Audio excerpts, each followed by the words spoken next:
What's up, guys, and welcome to the live stream. Thank you so much for joining us. My name is Brad, and I think we got a little audio. What is that? Oh, a plane was going by outside, kicking things off right the first time. My name is Brad, home theater gamer. I'm joined by Jeremy with Techthusiasm and Taurus with the Fun Waste of Time. We are actually triple streaming this to all of the YouTube channels. So wherever you're watching from, welcome. Just so you know, if you have a question, I already put this up there.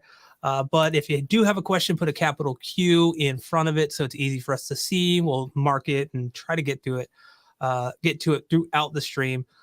Super chats are available on my channel and on Jeremy's channel, I believe. They aren't required, but any support that you want to throw our way, we definitely appreciate it. It's much appreciated. But yeah, we're just going to have a good time today talking about our theaters, our theater rooms, and potential upgrades that we're kind of planning on or maybe have in mind for 2023. And I know Taurus actually has already made some upgrades over the past, say, month or so, right? Well, 2022, I made some upgrades. Yeah, 2022. Yeah. But it's kind of cool to see those upgrades and also what he has planned going forward. And yeah, we're just going to have a good time talking about this stuff. Any questions you have in the chat, feel free to ask away. We'll try to get to them whenever we can. I want to welcome some people to the chat. I see Nicholas is here, and welcome, Nicholas. Thank you so much for joining. Oprah Winfrey is here. Regular. Yeah, very regular. Yes, this person is here. What's happening, Oprah? And Happy New Year to everybody. Are we past the Happy New Year thing? I know there's a big Curb Your Enthusiasm bit about, how far do you say Happy New Year, like into the new year? I think at least up until the 15th of the month, halfway through the month at least. I think the 15th? Okay. I think so. That's the rounding point. Turning into Larry David over here, I think. That's what's going on. But awesome. So yeah, if you're just joining us, thank you. We are going to be talking about a bunch of upgrades. And I want to kick things off by asking a question that I think with CES that just happened not too long ago.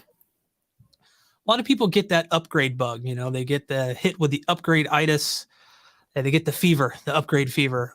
So my question to you guys, and I'll answer this myself, do you normally plan to upgrade something in your home theater every year? So like when they announce new TVs, do you plan on getting one of those?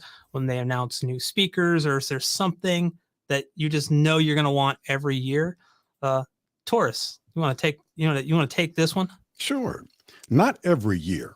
Typically, if there's something that needs to be cleaned up from what I originally had done, then I'll try to schedule a time and budget for it. But it's not an every year thing. I mean, in this hobby, you can get upgrade-itis really easily by looking at anybody's YouTube channel. Looking at your channel, Brad. Yeah, I've been wanting to upgrade stuff. Really? Really? Jeremy's channel. You know what I mean? So I kind of balanced that out. And I did make some upgrades this past year that we'll get into. Yeah. And I do have plans for some things this upcoming year as well, but not really every year. I don't think my wife would, the boss, I should say, would approve the financing on that. But she's already approved enough that, as you shared with me. Yeah. So, but you got a lucky one there. Yeah, I mean, you're very lucky because you guys talked it over and you got some new upgrades that we'll talk about soon. So, very, very awesome. Jeremy, what about you, man? Yeah, I would say there's always something in the course of the year. I will buy or upgrade something. If I think about the types of things that I buy every revision or every year, probably a GPU for the gaming PC. I don't think I've skipped a generation since the 1080. And I'll buy a new Apple TV every time it comes out for sure. Yeah. It's so funny that you say that you haven't skipped an upgrade since the 1080 on your PC. I'm still running a 1080 Ti in my PC. Let's go. It's time. It is time. That's another one I need to add to the list, Brad. I need to get approval for. Oh, you need a new PC. Oh yeah, man. Your PC is ancient. I mean, not ancient. How old is it? I built it back in 2017. Okay, and so it still works fine, man. I still get 60 frames per second on just about everything that we play. Don't always play at 4K, but usually 1440p is about where I can play at. and get a Yeah. fantastic image on that big 65-inch diagonal screen. So no complaints right now, but I'm thinking the next year, okay, I had upgrades last year. I got upgrades I'm planning to do this year. And then maybe next year, I'll try to upgrade the PC. So, Yeah. There you go. yeah, I guess over the last couple of years, I have had some things I wanted to upgrade. Yeah. I mean, I always feel like that there are priority upgrades, right? And then there are the things that I want or that are nice to have. So it's not like I'd love to upgrade my PC every year, but let's be honest, with the way like pricing has been, it's just not even possible. I'd love a 4090, but at the price that they're charging, I mean, yeah, I would probably end up using it for my channel as well, just because of content creation can take advantage of that too and leverage that power as well as gaming. But it just seems like I'd have to build a whole new PC just to utilize it because I'd be bottlenecking it with a bunch of other stuff. And it's so funny that you mentioned upgrading your graphics card and your PC, Brad, because I was talking to my brother today. My brother is an IT specialist out in California, working for a medical center there. And he got a smoking deal from one of his friends on a 390. A 3090? 3090, excuse me. A 390. I hope you got a really good deal on I'm telling you, $2. It's like one little chip. $2, couple 50 cents. Yeah, but he got a smoking deal. And I was so envious that he was able to get that deal. His friend basically sold him because he's upgrading his card, kind of like what Jeremy wants to do from the 3090 to the 4090. So his friend wants to go to the 4090 and he sold him the 3090 for $400. And he added in wow 3 terabytes of SSD, and he's only charging him $60 for that. I was super envious, but my brother wants to get into more PC gaming, especially with me. And since you and I have done quite a bit over the last year, he wants to jump in that too. So he's definitely working that out. But man, that is a steal. That $400. I mean, to kind of give you perspective, I bought my 2070 Super back in 2020 for $500 brand new. So $400 for a 3090. Yeah. That's a good friend. Yeah, that's called a good friend. That's a good friend. I was trying to get Jeremy to sell me his 3090 for $400, but he said no. It's a TI too. Actually, it's a TI. So 500. I tried to go 500. No. NVIDIA just broke the prices on all those with the 4070 announcement. So the 4070 Ti is about the same performance as a 3090 Ti. So you pretty much now the cap for selling a 3090 Ti is about $800. Yeah, provided you can even get one still. But they're still hard to find. I paid $2,200 for that card last year. Oh my goodness, yeah, that's crazy. But yeah, so as for me, I never plan to upgrade stuff every year. I never buy something every single year. The only times that I have is like when something that I have either goes wrong or goes bad, and it always just happens to kind of coincide with like a new yearly cycle, right? So like with the Vizio that we had, I bought that in 2022, or 2021, sorry. And then they broke it with firmware like around November of that year. And then in 2022, I sold it to a friend of mine who didn't care about it, and then bought a C1, LG OLED. So that was kind of an unplanned upgrade. I didn't even think of getting an OLED at that time until the TV I got so unhappy with it, so unhappy with the brand that I just was like, you know what, I'm going to sell this thing, be done, and I'm going to get an OLED.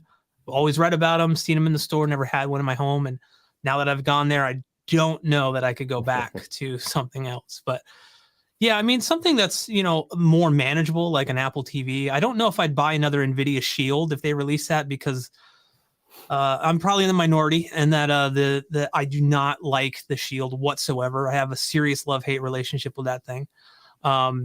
It's useless for streaming apps, but for Plex and stuff, it's kind of like the only thing I have going right now. And that is the only reason I keep it around. But not to derail the topic here. But yeah, so I don't always, upgrade stuff once a year. But who knows what I'm going to upgrade this year? I got a few ideas. So I guess we could probably just go right into that. Jeremy, did you want to start? I know you kind of I think you may have a longer list than most of us. My 9-point things plan. that you want to upgrade. Yeah.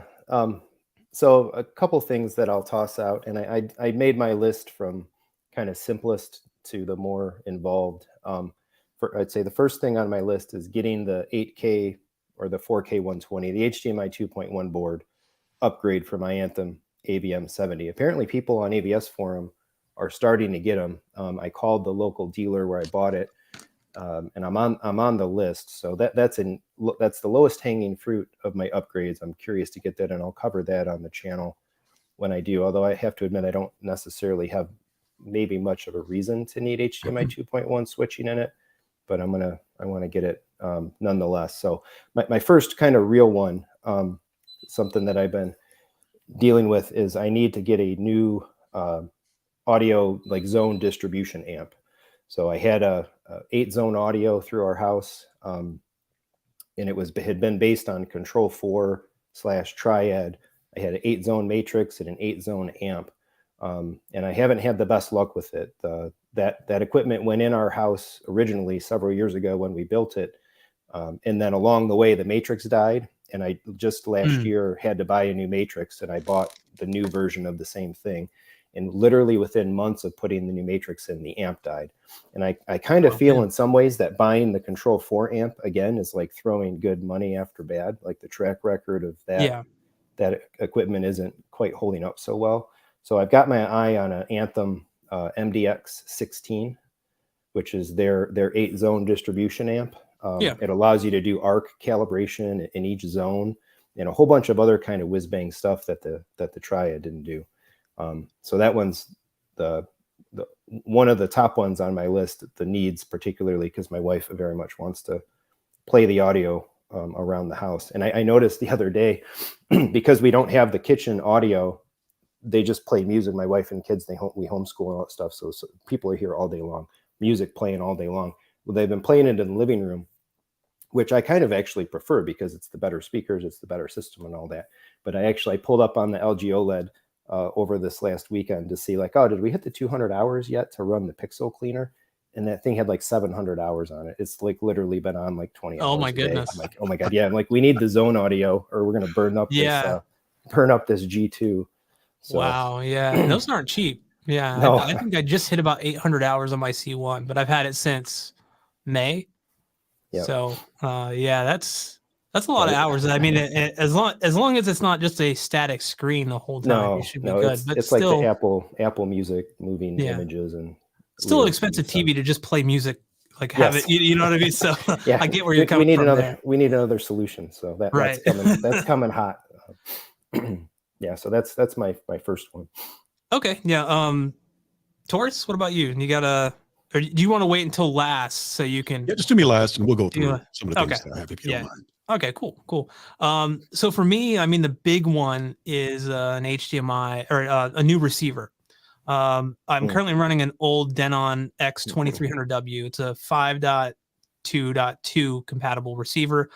Currently have 5 main speakers, 2 Dolby Atmos speakers, and then I run all my subs to the mini DSP F4 subs.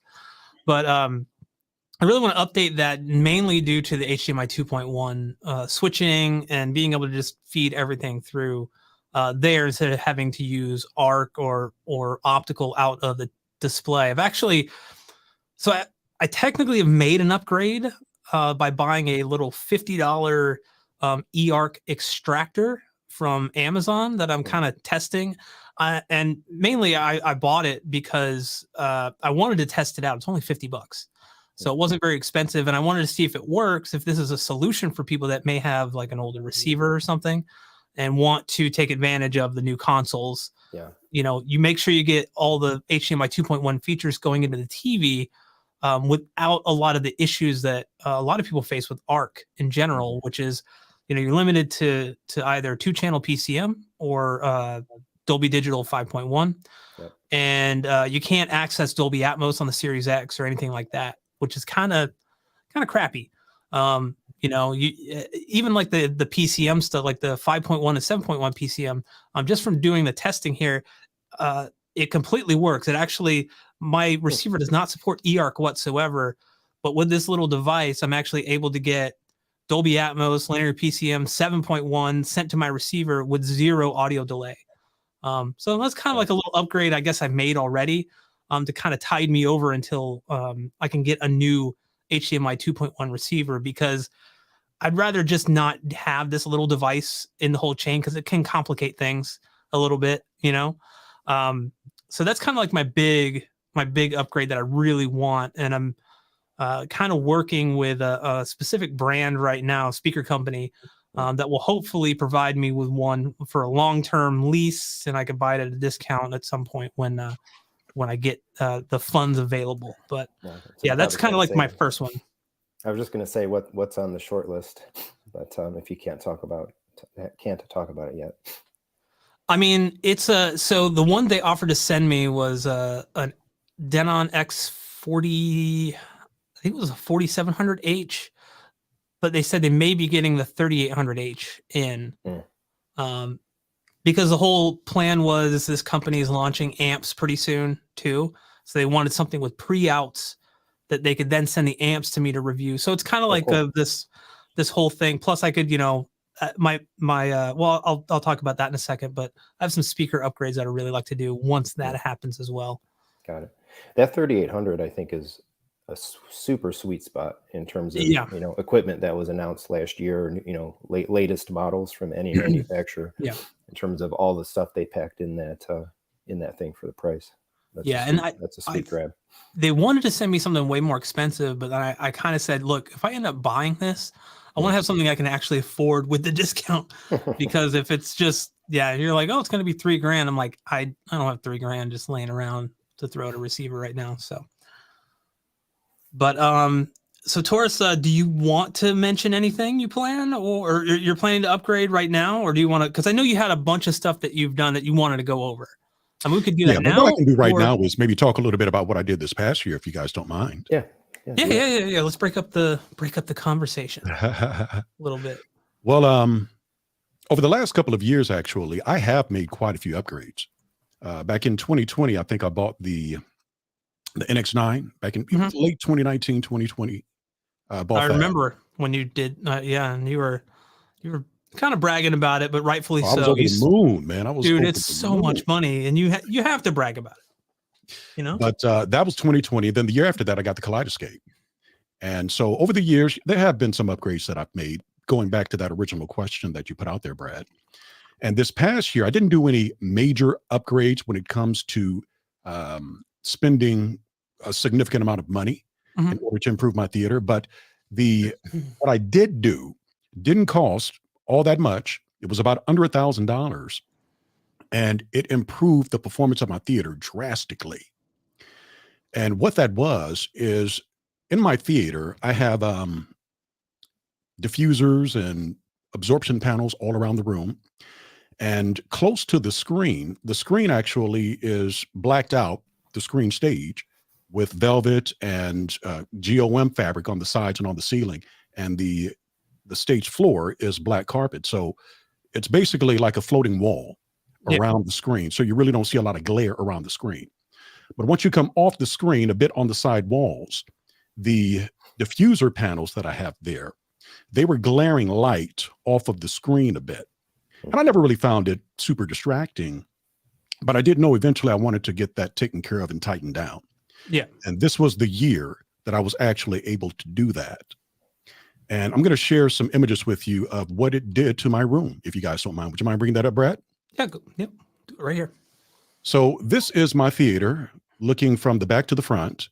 And as you can see around that screen, it's pretty tight. There's not really a lot of light glaring off or around that screen, on the sides, on the ceiling.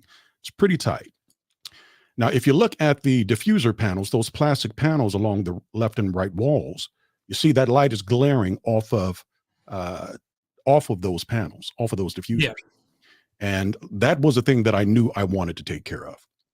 And what I did is I called around San Antonio, found some upholsters that actually upholster furniture, to see if they'd be willing to cover these panels with fabric and be able to do it well enough to where it didn't damage the panels, basically. That was what was important to me. And so I found someone that actually could do it. He did a fantastic job. And I went to Joann's, bought the fabric that I wanted to get, and took it down to the upholsterer, gave him a couple of days to get it done. And he came up with this. That's the difference from adding some light absorption fabric. Yeah, you could definitely tell on those panels. on the side there. And That's look on the ceiling too. Look yeah, how yeah, it yeah. kind of cleans up the ceiling as well too. It dims it quite a bit.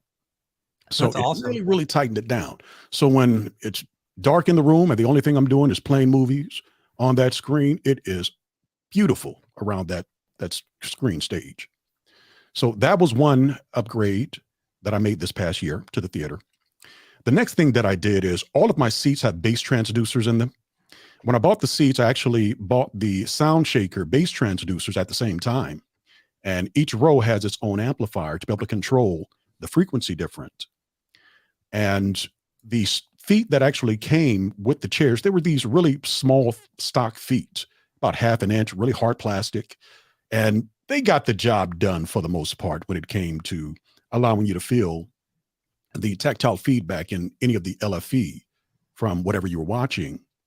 But the problem was because they weren't decoupled from the floor all that much, they would kind of violently shake the seats from time to time, depending on how deep the LFE was, the bass was. So it really wasn't super clean. It was good enough. I felt good about having it, and it was exciting at the time when I originally got them. But after a while, I knew I wanted to tighten that down too. And this was the year that I did that as well. So I bought the butt kicker isolation feet.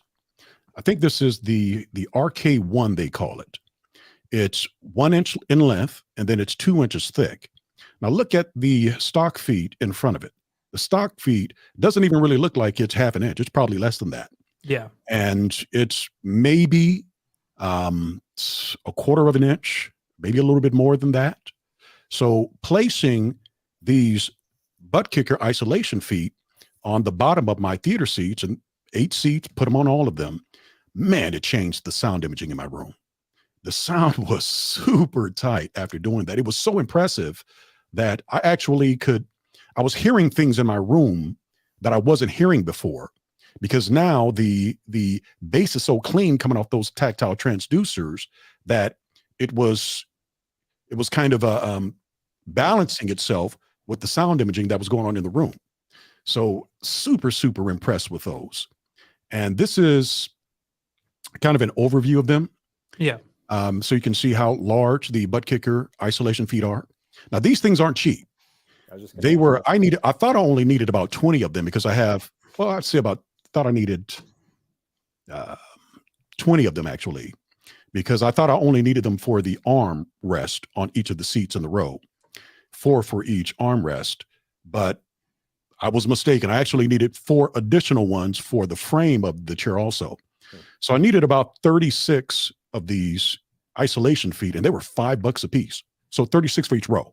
So altogether, I needed about 72. So it came pretty close to about $400 to add these feet on the seats, and it ended up being well worth it. Nice. I was a little shy about pulling the trigger on them, but once I did, and I took the time to get them set up and tightened down, like I said, it really changed the imaging, the sound imaging in my theater. And this is what the stock feet look like under the chairs. And as you can see, it's fairly coupled to the floor. It's not very much space. Actually, it really doesn't look like there's any space at all there. And then this is what they looked like after I added the butt kicker isolation feet. So now that tactile feedback that I'm getting from those transducers is super clean. Loving it. Oh yeah. Just loving it. So as I stated in a couple of episodes we did earlier, I game a lot in my theater. And Brad and I, we get together, we co-op from time to time quite often. And we play a lot of shooters, a lot of third-person shooters. Sorry, I laughed because you said we game from time to time quite often. It's like we sometimes never talk. Sometimes. Yeah. No. But yeah, typically when we're gaming, I mean, I'm getting, it's a super immersive experience. Not only am I getting the visual experience and the audio experience, but I'm getting the tactile feel of it as well.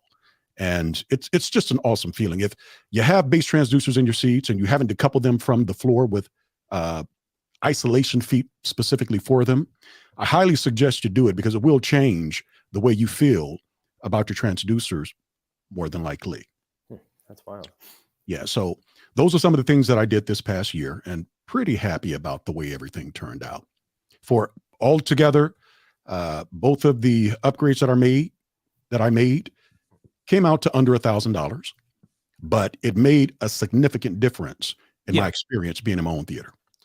Yeah, and that's, I think, a testament to, sometimes you don't have to spend a lot of money. I mean, I know like $1,000 is a lot of money to a lot of people. It's a lot of money to me, but kind of in the grand scheme of things, with you're making kind of these permanent upgrades. These isolation feet aren't something that isn't something that's going to go bad, right? Like years ago, not a year or so ago, I reviewed the SVS isolation feet, and we were in the old house, and I really liked them enough that I ended up buying them, what they sent me, and then as well as a couple of other sets for all four of my subwoofers, because I noticed like a lot of the buzz and rattles were gone, but I got like no real change in frequency response. The bass did seem a little tighter, but that could just be placebo, right? Well, I've done some testing. I still want to make a video about it because I think it's really cool. In the new theater, in our new house that I kind of put together. I don't want to say kind of put together. I built that damn thing, all by myself. But I put a drop ceiling in, and anyone that's ever put a drop ceiling in knows that it's a lot of metal. You're using hanging wire.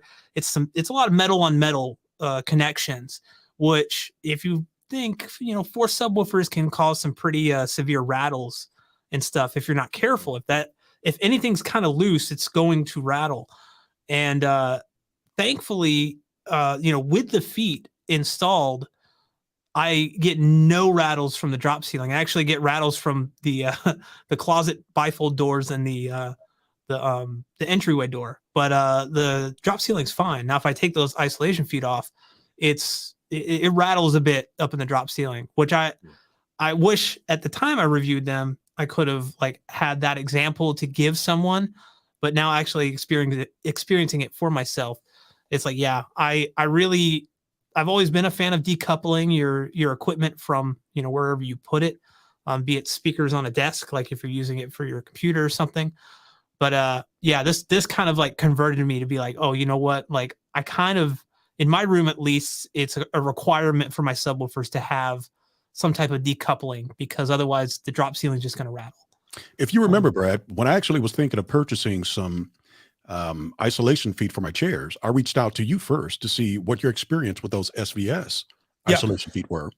And the consensus that we came to was, while they work well for subwoofers, chairs might be a little too heavy for them, especially. Yeah, I don't think they support the weight on that. And that's like, I could have reached out to SVS and asked them, but I just feel like they're really designed for like subwoofers up to a certain weight, and I think they even list that on the website, right? No, they actually did. I called SVS 2 the next day after you and I spoke, just to verify that, and they stated the same thing as well. Yeah. But Butt Kicker makes them specifically for that purpose, and they work very well. Yeah. Neither of you guys are in basements, right? No, you're upstairs, and Brad, you're on a main floor. Well, I mean, I'm in Florida, so we don't really have basements, but yeah, we have a main floor. Yeah, I've wondered about that potentially for subs and stuff as well. But I'm in a basement, so I'm basically on a cement slab. Cement slab, underlayment. There's an engineered wood floor, and then I've got thick padding carpet on top of that.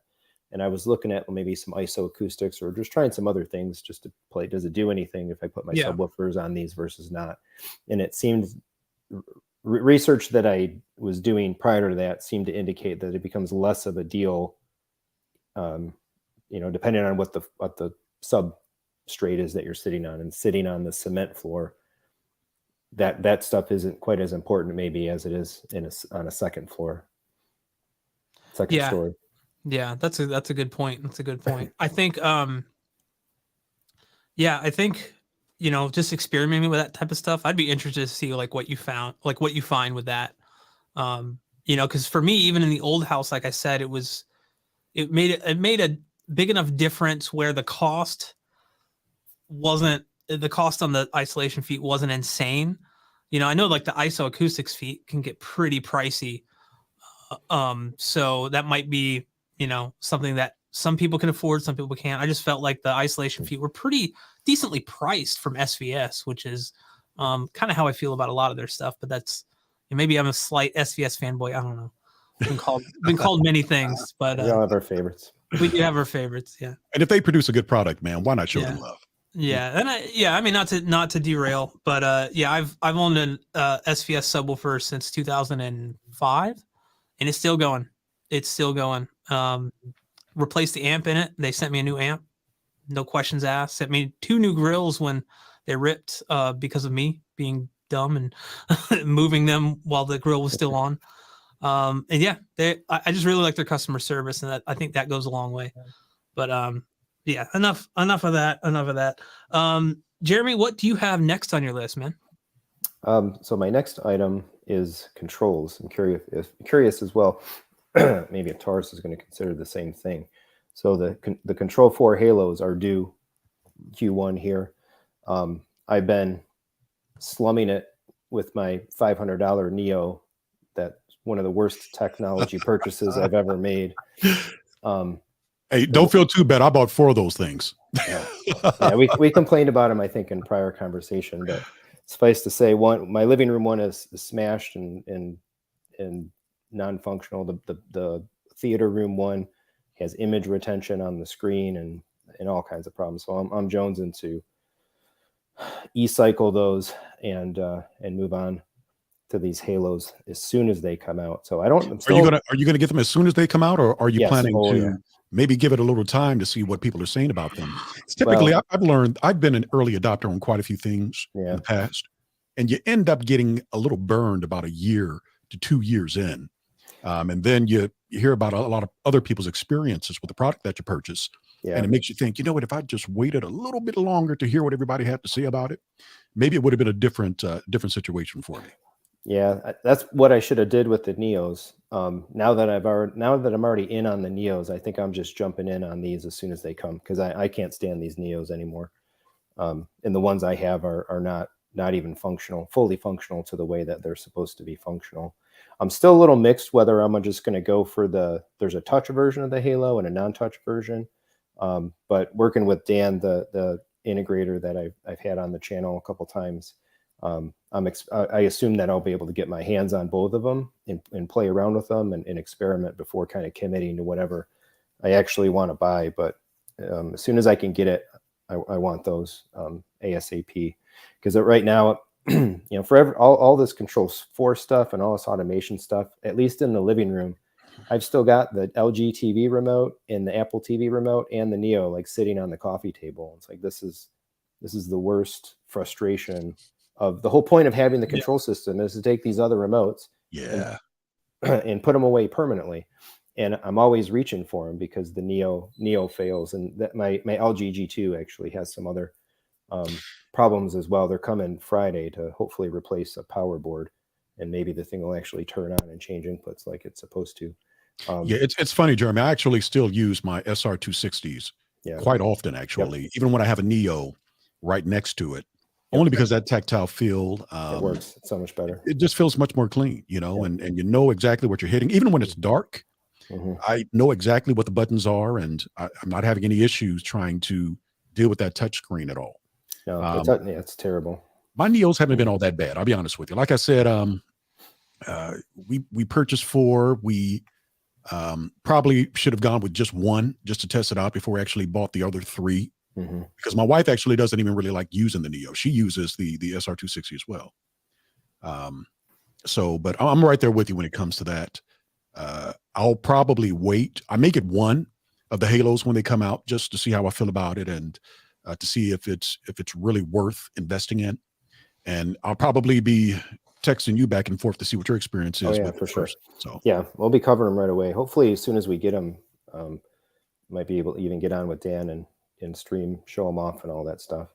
But the other thing that I want to play with this year, very soon too, part and parcel with that, is the Neos are supposed to enable more Apple Voice and Siri integration with Control 4, which is really lacking right now. And so I want to tinker in my setup with a little bit more voice control.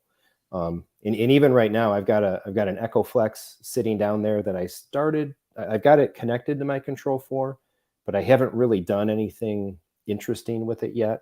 And some months back, actually, I took my Synology NAS and I installed the Homebridge app, which makes the Synology essentially a HomeKit addressable interface that Control4 can also talk to.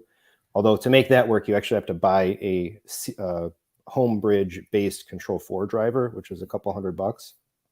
So I'm kind of hoping that the Neos just bring Apple Voice Control without having to buy a driver. But yeah, I'm curious to get some more of that working around the system. I haven't. We don't even have A ladies, and I don't even use the S lady all that much. But I feel like I'm a little bit of a Luddite in this area, and I should be using more of that stuff in my setups and in my tech. I mean, if it makes you feel any better, I have no idea what you guys are talking about. Control4, that was the last thing I understood. I'm so new and green to the home automation scene. Actually, for years, like I used to get crap for this all the time, and like web forums, I don't use Harmony remotes. I don't like them. I am, if I have to have 4 remotes, I'm going to use 4 remotes, but that's me. That's just how I've always found that taking the time to program Harmony, which I have had before, it just was not worth it to me at the time. But I don't know. I need to check with my wife too, because she rarely uses the theater room. Like if we normally watch stuff together. She never watches stuff by herself in there. So for me, it's like just having that control, and honestly, like it's normally like just switching an input or something. What I don't like is any type of CEC on any device. Just I can never ever get it to like correctly work ever. It's always like switch it, like with the C1 and the Denon, like I'll switch to the Apple TV, but it'll turn the UHD Blu-ray player on, and I'm like, I didn't even go there. Like, what's going on? So I imagine some type of home automation would just make kind of exacerbate that issue a bit instead of make it better. But I don't know. So let me ask you this: when it comes to your lights in your theater, are you having to get up and turn them off and on? Or no, do you actually have automation there? Well, yeah, it's all controlled through like the Amazon Echo Dot. Okay, so you do have control. You have some automation. So you got it. Yep. Yeah. So I mean, that's kind of the extent of automation. Eventually, I think we'd like to go like Wi-Fi lights pretty much everywhere. That way, so we can just be as lazy as possible and end up like the people from Wall-E. Just I'm halfway there. You're halfway there. You're halfway there. But yeah, that's that. So we have a little home automation. And I think, kind of moving to maybe a next upgrade that I would like to do is actually get some more lighting for the theater room. Right now, I just have the lights. I wish I had pictures prepared. I was not as prepared as Taurus when it comes to this stuff. I should have thought of that. But right now, I just have lights. There's like LED strip lights under the entertainment stand, and then some LED strip lights behind the display as like a bias light. So normally I have the TV stand light off when I'm watching a movie or playing a game, and then I have the bias light behind the TV very low, like 1%, like as low as it can go, just to kind of get a little light on the curtains in the back to reduce eye strain if I'm going to play for 2 or 3 hours at a time. But for movies, I normally just turn everything off, like so it's a pitch dark room. But I'd like to get something to kind of accentuate maybe the acoustic panels, because I have 9 in the room, and they're about I can't even remember now. It's been so long since I made them. I think they're about 6 or 8 inches off the wall. About 6 or 8 inches. And so there's a big gap behind them, and I could easily put LED strips on the back of the acoustic panels, like on the frame. That'd be cool. So that would be pretty cool to have all 9 just kind of illuminated, with like some RGB lights or whatever. And then I don't know, I don't have any actual, I have some old lamps in there, and I just really, they're from IKEA. They don't really fit with the whole kind of aesthetic that I kind of had an idea of when I built the room. So I don't know. There's kind of placeholders right now until I could figure out something else. I may go. I'm basically just trying to forego running extra electricity to the room. There was no ceiling fan, no ceiling light or anything in that room at all, and I really don't want to have to drop a new electricity line because that's kind of out of my pay grade a little bit. You know that. Well, That you know, might be- maybe that's not an upgrade you're planning to do within the next year or two. Eventually, you get around to do it. The great thing about your room is you have an attic above you. So when you do get in a position to where you can get those lights added, it'll be a lot easier for whoever you choose to do the work for you to get up there and get it done.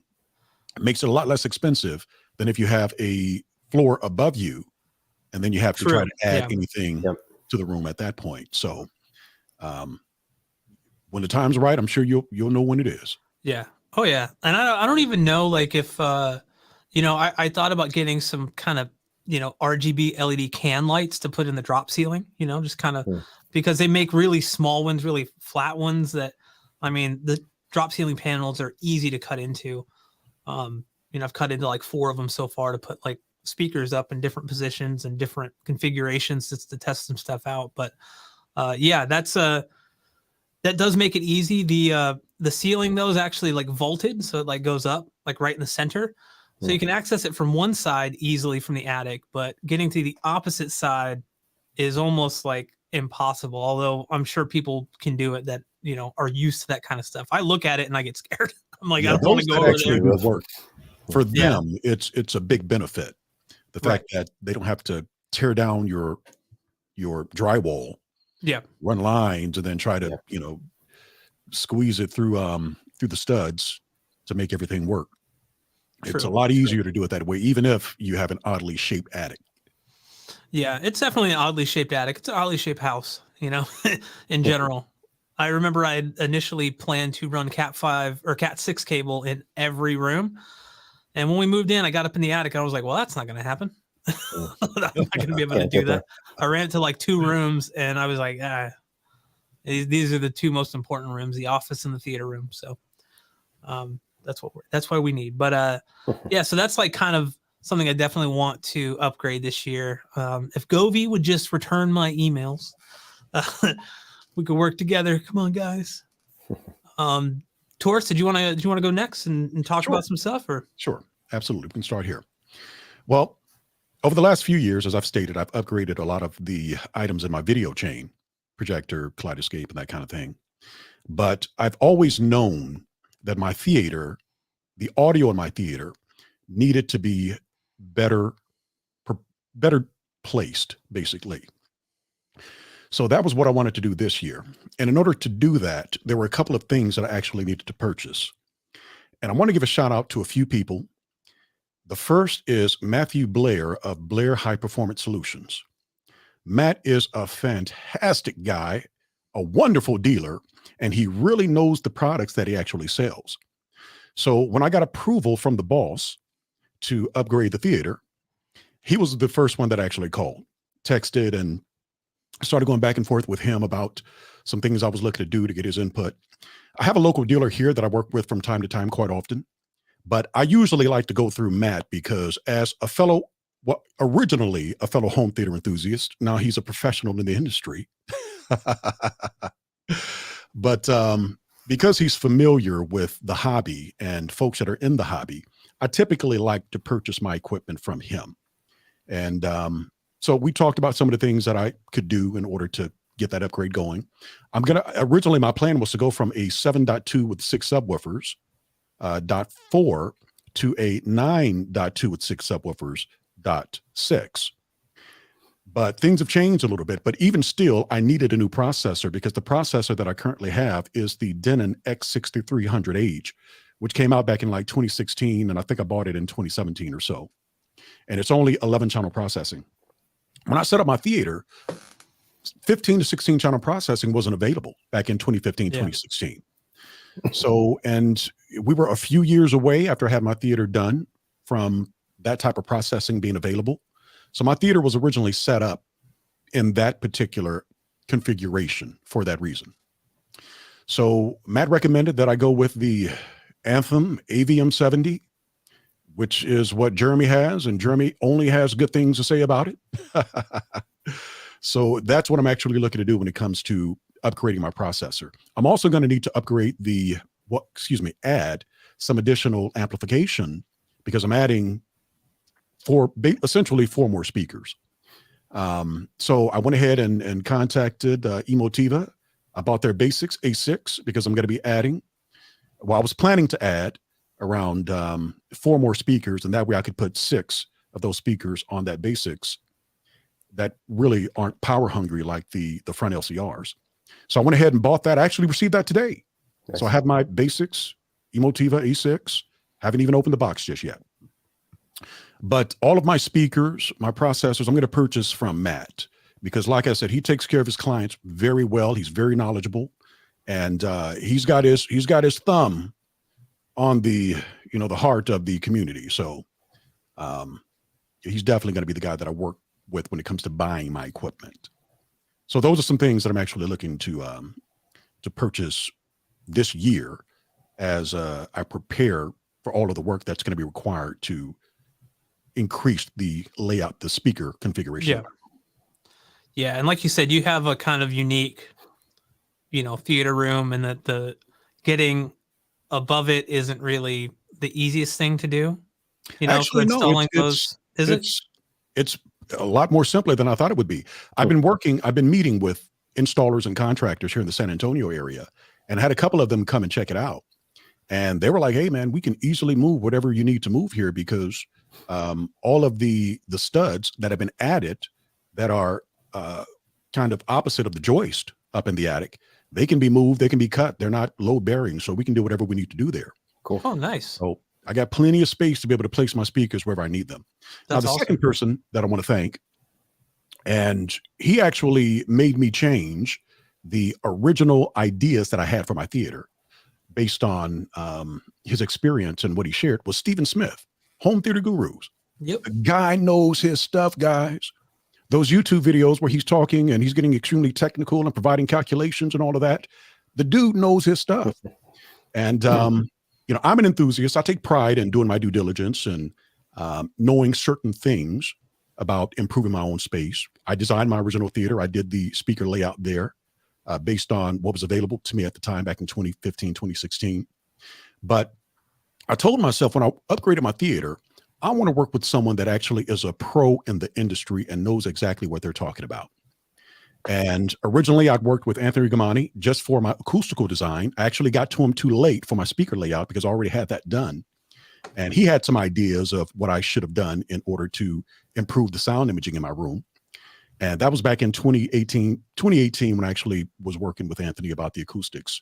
And I knew I wasn't going to be making any changes to the speaker layout at that time. Yeah. So I always remembered what Anthony shared, but then I wanted to reach out to Stephen Smith based on watching his videos and some of the calculations that he had come up with about what I could do to basically improve what I'm doing. And man, I walked in and we had our Zoom meeting and everything else, and I tried to be as articulate as I possibly could, but I was so inarticulate, guys. I was so inarticulate. Luckily, Stephen is a pro and he knew exactly what I was trying to say. Yeah, he's a really good dude. He's a really good dude. He really is, man. He really straightened me out and really helped me tighten everything down. So instead of doing a 9.2 with 6 subwoofers .6 layout, I'm going to do an 11.2 with 6 subwoofers .4. So 11 bed channels. My subwoofer layout is going to stay the way that it is. 2 channels, 6 subwoofers .4. I'm not going to add any additional Atmos heights. But you're moving you're moving them, my right? rears to the position where the mids would be, and then it's just going to be top fronts and top rears around the front row. The sound imaging in the back row, it'll provide much more separation because the way that I have it right now, the speakers, the Atmos heights, and the rear bed channel speakers are only about 2 feet 8 inches away from one another. That sound just really blends in. Tell what. So what I wanted to do, guys, if you don't mind, we can come back to this if you want to continue to go around the group here, Brad. But let's do it right now. Like you have some slides prepared. I do. I wanted to show you guys what I currently have and what I'm planning to do based on meeting with Stephen and the information that he shared with me about improving the sound imaging in the room. Yeah, anybody out there thinking about building rooms, this is the key data right here. It really is, you know, and think about it, guys. We're enthusiasts. Yeah, we know a lot. We do our due diligence. But at the same time, there are guys out there that do this for a living. And for a small fee, a small service fee, you could work with them to help clean up what it is you're trying to do. Now, I didn't need a full room layout design from Stephen, so I didn't pay for that. But I paid for a consultation with him so that he could hear what my ideas were and how they could be improved upon. And it benefited me greatly. So you don't necessarily have to pay for a full room layout if you don't feel you necessarily need it. You can pay for a consultation from time to time and get the information that you need. So this is the room as it is right now with the acoustical treatments, the screen and whatnot. This is the baffle wall, the screen baffle wall behind the screen. And as you can see, the left and right speakers, they're not back in 2016, this actually was working for me. But after doing more research, I realized that I should have placed those towards the outer edge of the screen and then towed them in about 22 inches towards the main listening position. So what I'm going to be doing with the front stage is I'm going to, 1 second here. Oh, I'm sorry. So basically I'm just showing you what the room looks like right now. So this is the front stage. This is the back of the room, the rears, you can see there. This is the right side of the room.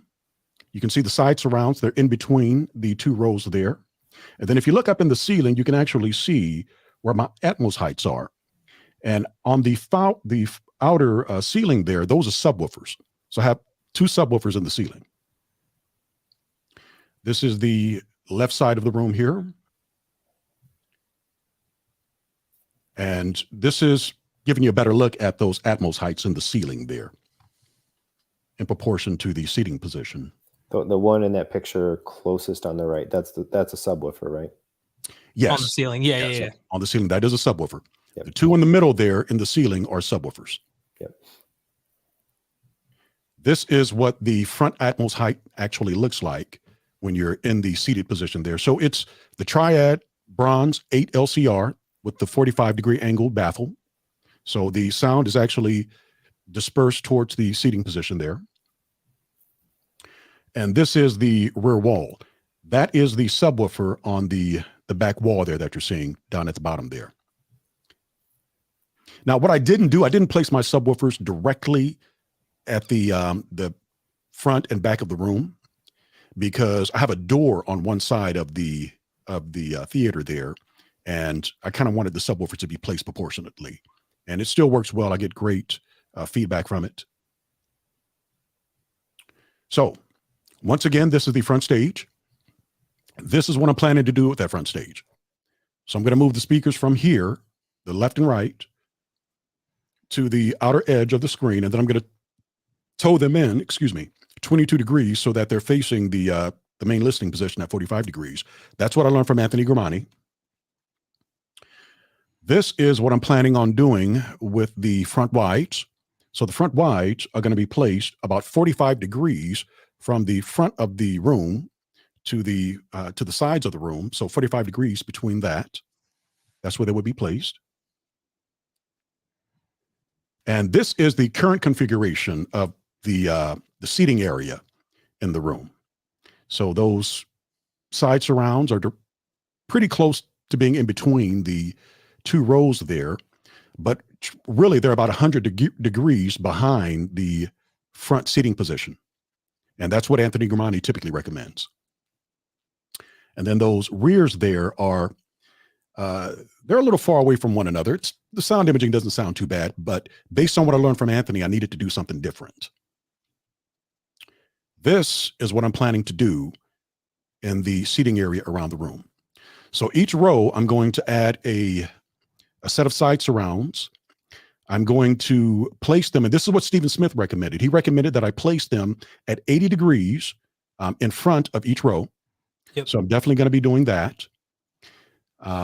Those rears that you see in the back there, I'm going to move those in to where they are within, say, 30 degrees of one another of the middle of the front seating position there. And that was something Anthony Gramani recommended. So I'm doing a combination of what Anthony recommended and what Stephen recommended. And Stephen actually agreed with what Anthony had recommended as well for certain types of things. He likes to do things a certain way, and I decided to utilize some things from him based on that, but he didn't disagree with some of the things that Anthony was recommending for his placement. And here are the front heights. So the front heights, they're roughly about, say, 9 feet from tweeter to tweeter from one another. And where they're positioned on the wall is about 55 degrees from the seating position there. So the distance from the seating position is fine, but they're spread out too far. Yeah. Yeah. This is what I'm planning to do. I'm planning to bring them in 2.5 feet from where they currently are right now. And that'll give me a nice 55-degree angle, pretty close to 55 degree from all sides, front and sides. And 6.5 feet away from one another, I'm going to tow them in towards the end of the row on the opposite sides. So all seats are going to be getting the sound dispersed to them. Now, this is what I was saying about the rear heights. You see where those rear heights are within those red boxes that I placed there, and where the rear bed channel is. Oh, wow. There's not a lot of separation between the two. Yeah, you're they getting some bleed serious. a lot. Yeah, you're the serious bleed through, like on your there's no separation between the bed, like especially in the rear. I didn't know that. Wow. Yeah. You're gonna notice that. You're gonna notice a difference when you move those. I had that when I had the speakers inside my room before I did the rebuild in 2020. My heights up near the top of the wall on mounts were right above the surround backs, sitting on whatever, a 3-foot stand. And there probably was only 3 feet of space between the top of the surround and the bottom of the height, right in that line right there. And then not a lot of separation. Now I've got the tops up and above, and it makes and that was one thing that Stephen recommended, that I actually moved those, because originally what I was going to do in order to separate the sound and get a little more better imaging with those heights, I was just going to add a middle Atmos height and place it 30 degrees behind the front seats and 30 degrees in front of them for the most part. But Stephen was like, hey man, the separation that you got going right now is not going to work. You'd be better off just axing the third set of Atmos heights and just move those rears around the front row, front listening position. And that's what the plan is. Yeah, I think this is going to be awesome. You're going to have such a cohesive around you effect, and at your seat, 4 speakers, things up above, moving over side or front to back. Yeah, I'm really looking forward to it. So this is pretty much where I'm going to be placing those rears. I'm just showing you where they're actually going to go. And they're going to be towed in towards the listening position, opposite end of the seats. So that's how they're going to be towed. That's awesome. Man, you're making me want to I need a new receiver, but that's what I was going to talk about next. Was adding 2 more Atmos speakers. I only have 2 right now. Hey, when the time's right, Brad, you'll be ready. Yep. So so this is how where the front actually, the top fronts and the top rears will be placed once I actually get them in the ceiling compared to where they were before. Awesome. So if you take a look at the very front of the picture, you can actually see where the heights currently are right now. Yeah. So they're going to be brought in about, say, 14 inches from where they currently are. And I'll show you how they're going to be aligned here in a moment. And they're 6 feet, so it'll be 6.5 inches roughly from, say, the front heights, 6 feet, 6 inches, excuse me, from the front heights to the middle height, to the rear heights now. So the front row will be proportionate to the placement of those Atmos heights. Equidistant in between them. Yep. And one thing that Stephen shared with me like I said, I tried to be as articulate as I could. I was talking feet. I was like, so I'm going to put them, roughly 6 feet, 6 inches from one another. He was like, Taurus, we typically in the home theater, the pro world, we talk degrees. I was like, oh, okay. I learned a lot. I got to give the guy credit. Celsius or Fahrenheit? I'm telling you, yeah, serious. So this is what the room will look like, the seating area there, once I actually do everything that I'm planning to do there. Very cool. Yeah. Now, unfortunately, those side surrounds for the rear seats, I can't place those in wall because there's a window on the rear where the rear seats are on the side walls there. That's an exterior wall opposite where you see the rack there in the back. So there's a window there. So they more than likely are going to have to be placed on wall. What we may do is cut into the drywall a little bit so that they can be set back into the stud just a bit. And then I'm going to build a panel over them so that it'll match the rest of the aesthetic of the room. And then where the rack is over there on the, if you're facing the picture right now, it's the left side. There are wires. All of my speaker wires, my Cat 6 wires, and all of that terminates down that stud into the media closet, the media room, which is right next to the theater over there where the rack is. So I can't place them in wall there either. Yeah. We may cut into the drywall and do the same thing that we're going to do on the exterior wall, but I need room to be able to add speakers or add Cat 6 or any kind of wires later on down the line.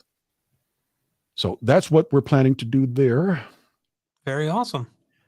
So this is from the front to the back, and this is from the, this is from the back to the front, and this is from the front to the back.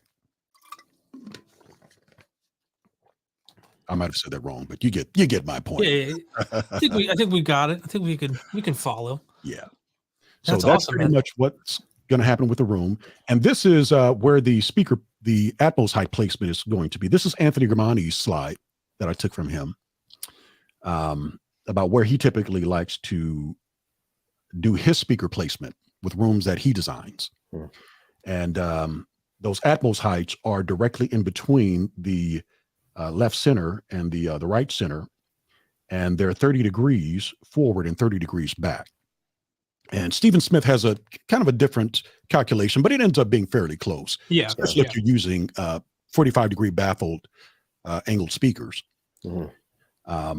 And I was trying to do, like I said, originally 3 pairs of Atmos heights, and unfortunately, there's not enough separation with how high my ceilings are. My ceiling is. Yeah. If my ceiling was, say, 9 feet or even higher, I could actually place those rear Atmos heights where I originally had them. But because the ceiling is so low, 8 feet, it just didn't make sense to have those rear Atmos heights where they were so close to the bed layer. So when does the project begin in earnest, and how long do you think? I had to, like, once again, guys, I had to get permission from the boss. I keep calling her the boss, but she appreciates that. To have buy-in, and for sure. Brad made fun of me because originally what I told him, I was like, hey man, I had to massage the idea with my wife about upgrading the theater over years. It took me about 18 months to massage the idea with her until she finally accepted it. He was like, I don't know if you want to say massage tours.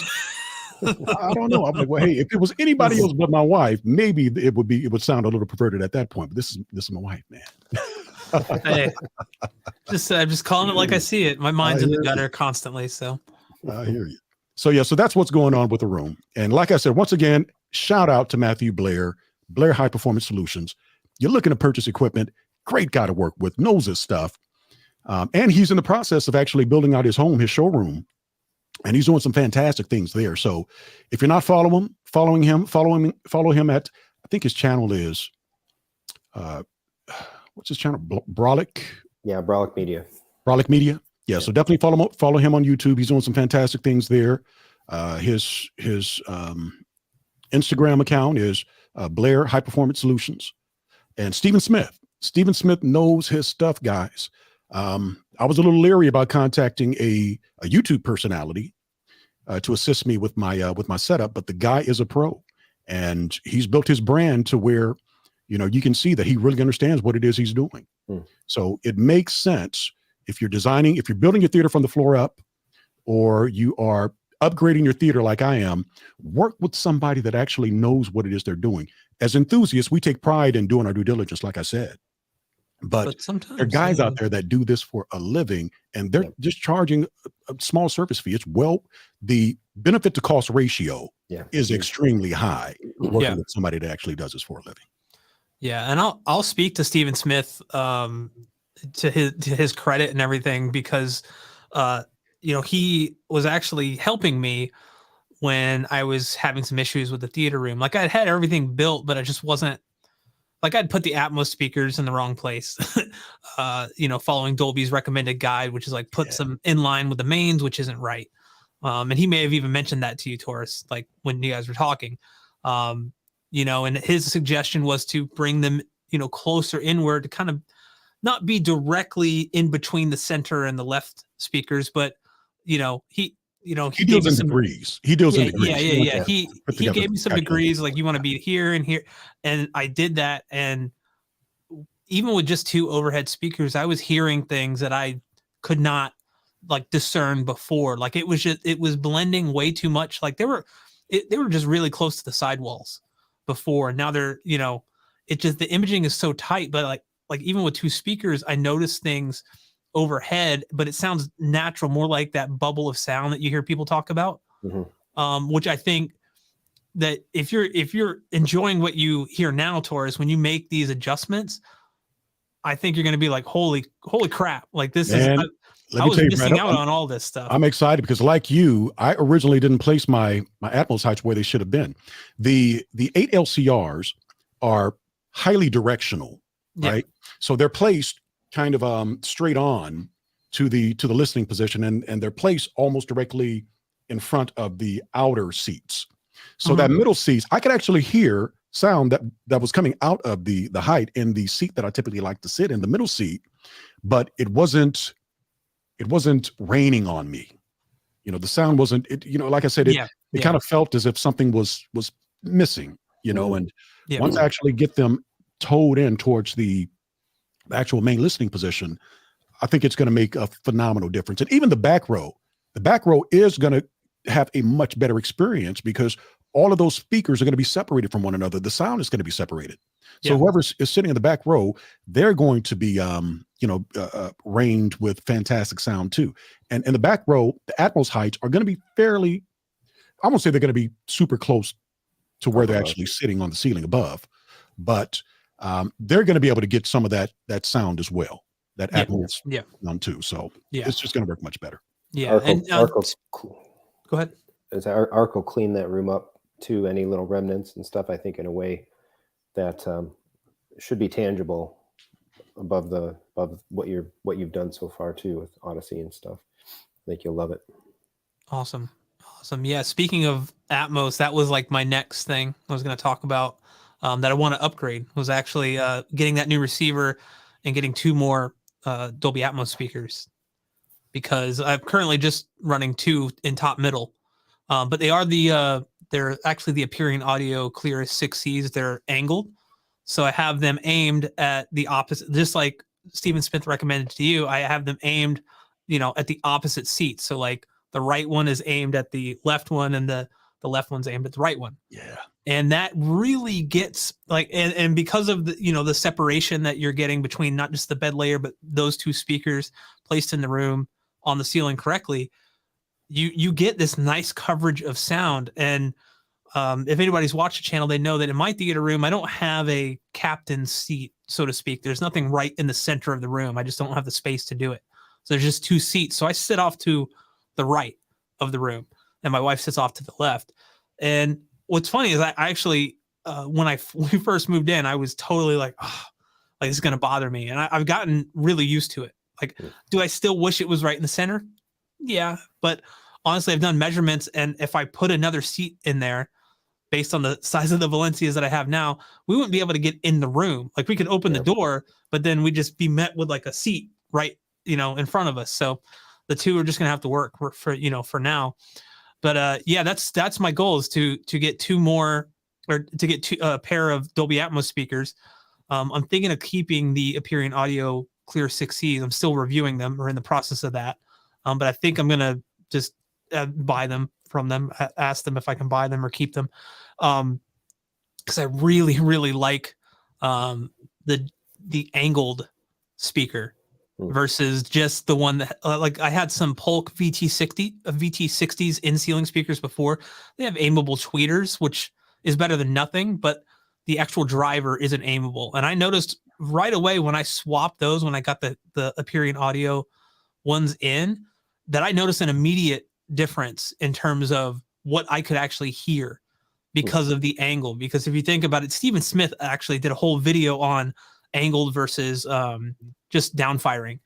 And when you move around the room, you lose a lot of that bass output, especially, but there's also some frequencies that you miss out on too, because they just get lost when they're firing straight down.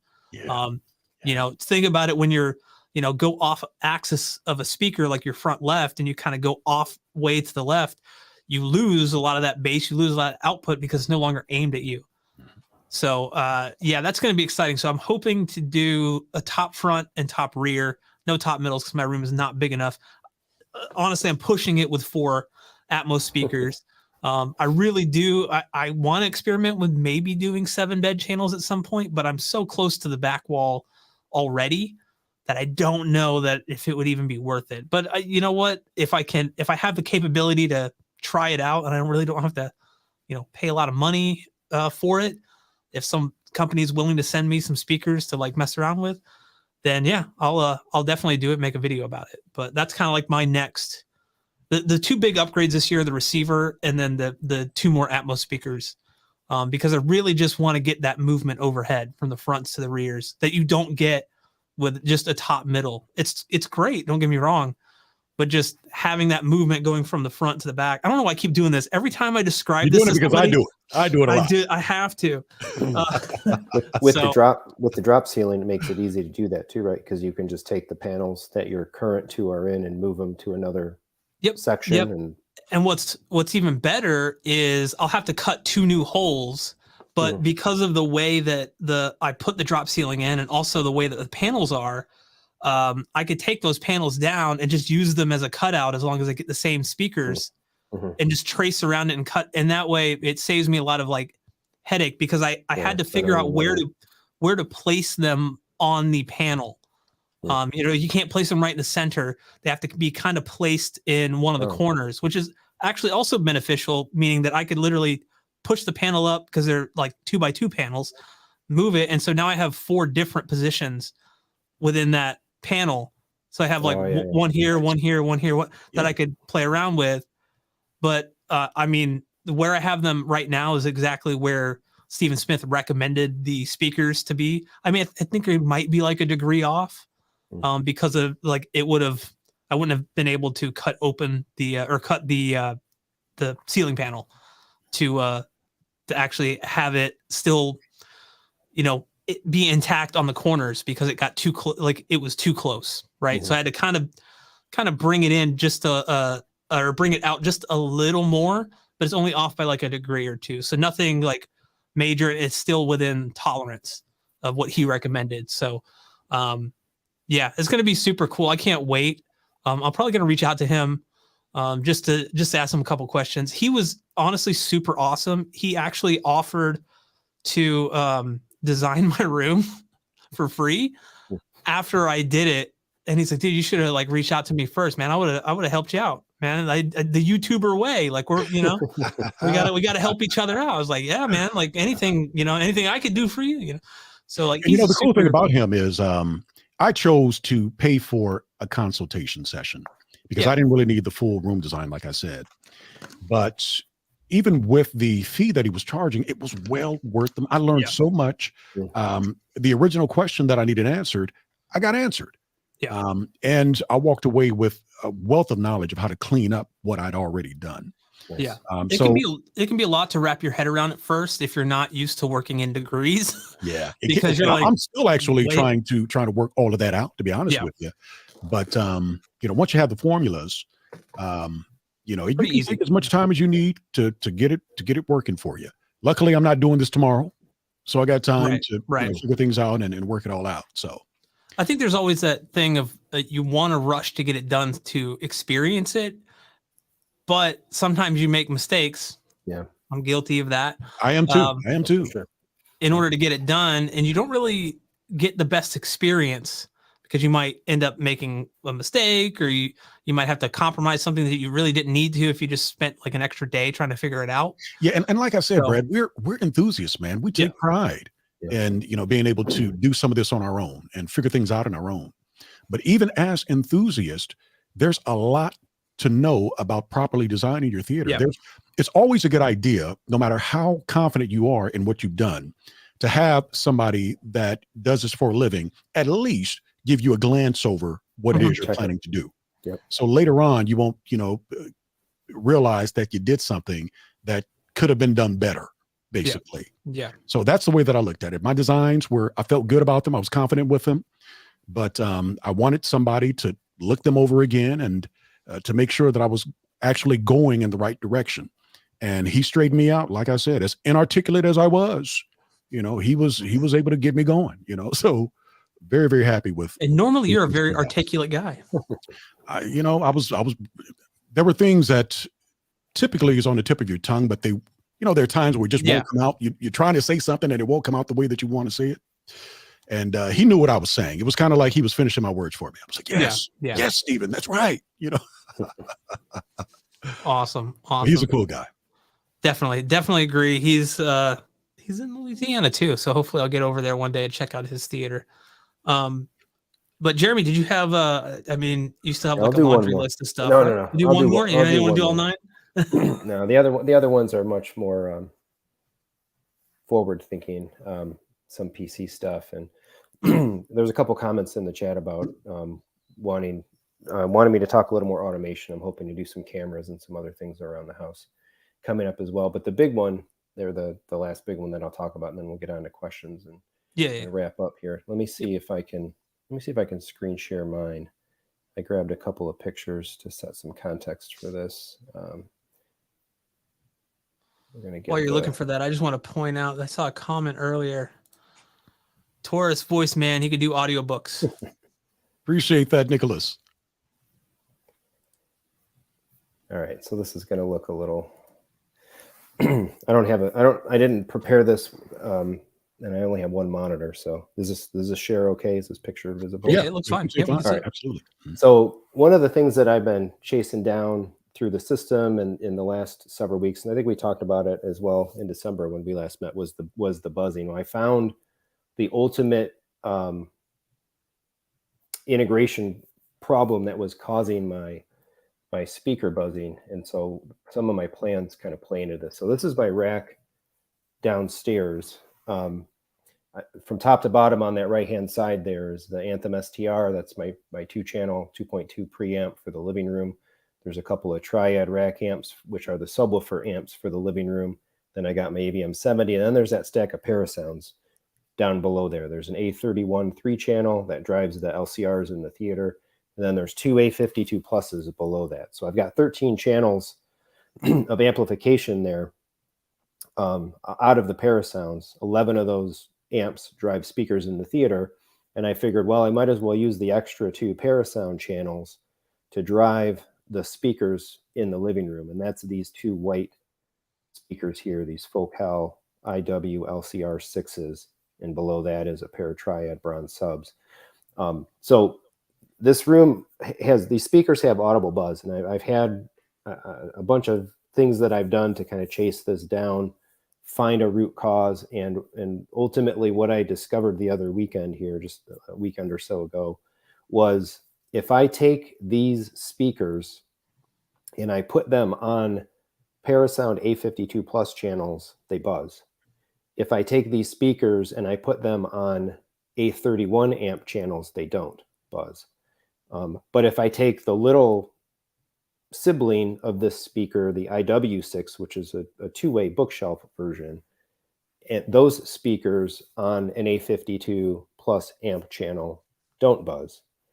So there's some really interesting interaction going on with either something related to sensitivity, the crossover network of the speaker, and there's been a ton of comments on the videos, and I appreciate everybody making the comments, sharing thoughts and ideas in that. And one of the initial things was like, well, is something not working right? But I have 2 of these amps and I have 5 of these speakers, because I have the same 2 speakers here in the living room are the same exact speakers that are my LCRs behind the screen in the theater. And so because I have multiples and everything behaves the same way, regardless of what's plugged into what, it's a model to model problem, integration issue, versus any one speaker or I think any one amplifier, potentially being bad. So and I suspected that like the speaker initially, my final conclusion had been coming to is that the speaker run from the rack up to these speakers, the wire run was picking up some noise, and that's not it, because the shorter run of cable going just through the wall, right in the rack here, right on the other side of the wall behind the rack, is one of those same Focal IW LCR6s. And I can plug that speaker into an A52 and it buzzes.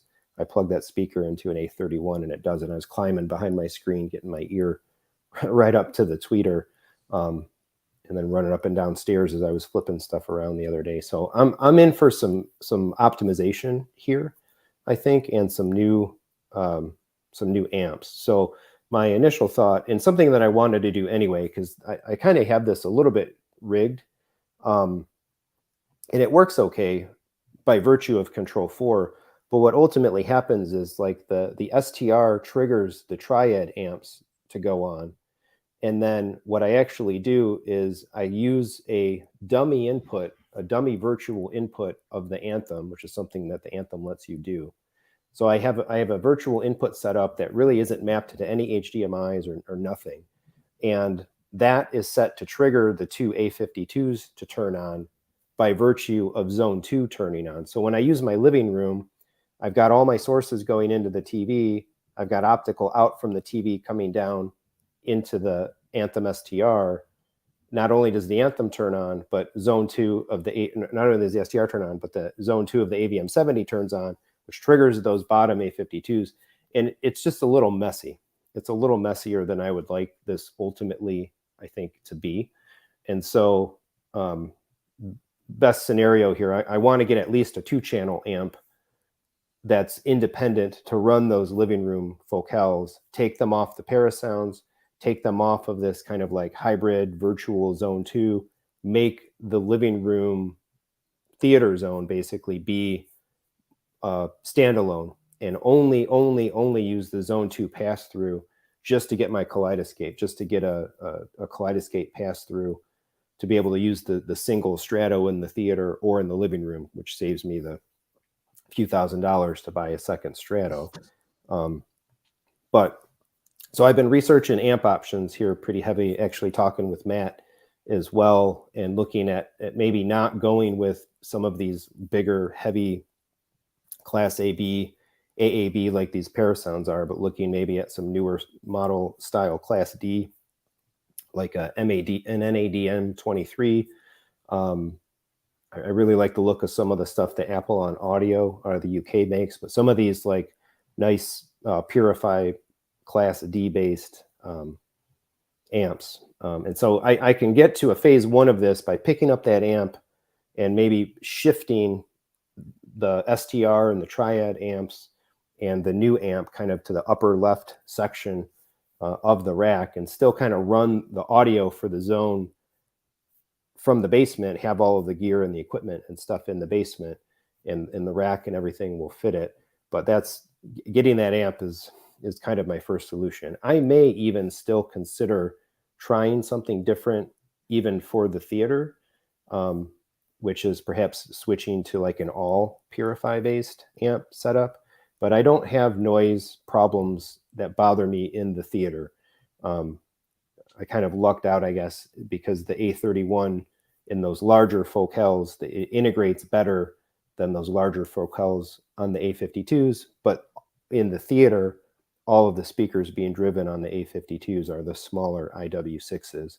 And so there's just a little bit of, I think, normal or expected hiss when you put your ear right up to the speaker. No audibly problematic buzzing and all of that.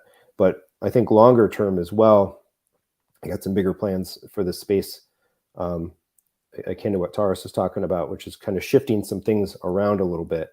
And so when I originally did this room, when we did the audio in this room, this is what it looked like. We had the Triad subs down at the bottom, and actually with Triad's recommendation, this bump out wall, when we built it, we had angled up here. This is before Atmos and stuff even existed. The LCRs for this room were up here, and I never really liked this after we did it. I had pro companies and folks recommend doing it like this, and I never really liked it. And so this is what we have, of course, now, with the speakers more flanking the TV and the Phantom Center, and I love this setup. But this pitched forward design with nothing up here is kind of goofy, I think, in many ways. So I kind of want to undertake a project in this calendar year, throughout this calendar year, to have somebody come in and essentially rip the face of this wall down and rebuild this without the angled sections. So instead it would just sweep straight vertically up. And in doing so, I want to kind of open these channels to the left and right so that I can get some bigger, perhaps taller speakers in there. I think I'm going to have some opportunity, with the YouTube channel coming up, to maybe work with some brands and test some more speakers. And I kind of want to be able to do it with in-walls, because in-walls is really what architectural speakers is what suits my space. Yeah. So my plan here is to basically also make this modular. So instead of the speakers, whatever speaker is there being cut and installed into the face of the drywall, I want to have it built inset so that I can have a big sheet of MDF that I can cut to spec, put up inside the inset, cut for a specific speaker or speaker sub combination, and then have some acoustical fabric over that entire piece. Nice. Don't have to put the grills on and whatever. So if I get some Focal Utopias, I can test them. If I get some Perlison S series in walls, I can test them, or the Paradigm Founder series, or whatever it might be. I can have the speakers that fit me, or that I own for the space. But if I get some other stuff in for demo or review, I can put anything I want in there just by pulling off that acoustical covering, getting a $50 sheet of plywood or MDF, cut holes for the speaker that's going up. And I'm not consistently, needing to recut, redo drywall, repaint, and all of that stuff. So this is my loose plan. And I kind of want to bring that gear up actually to this room as well, over here on the left of the bump out there where this kids table is. My kids are too big to even sit at this table and do crafts anymore. But it's still around. This is a really great spot to fit something like a nice little kind of salamander AV cabinet. This would be big enough to hold an STR and an amp or a couple of amps and whatnot. So if I can get that over there, then I can have that equipment in the room with me. It's not removed. I can change the cables. I can come out right down here on the side of this bump out, right behind that cabinet, in order to get cables and whatever I need to get to, kind of behind the TV. And I would be so much simpler for you if you did that, Jeremy. Yep. Some of the things like the pain points with even just controlling volume, or knowing, like, if something goes wrong with the control, what's on, what's not on, it's all in the room. Yeah. It's funny you mentioned that, because similar to my setup is similar to yours.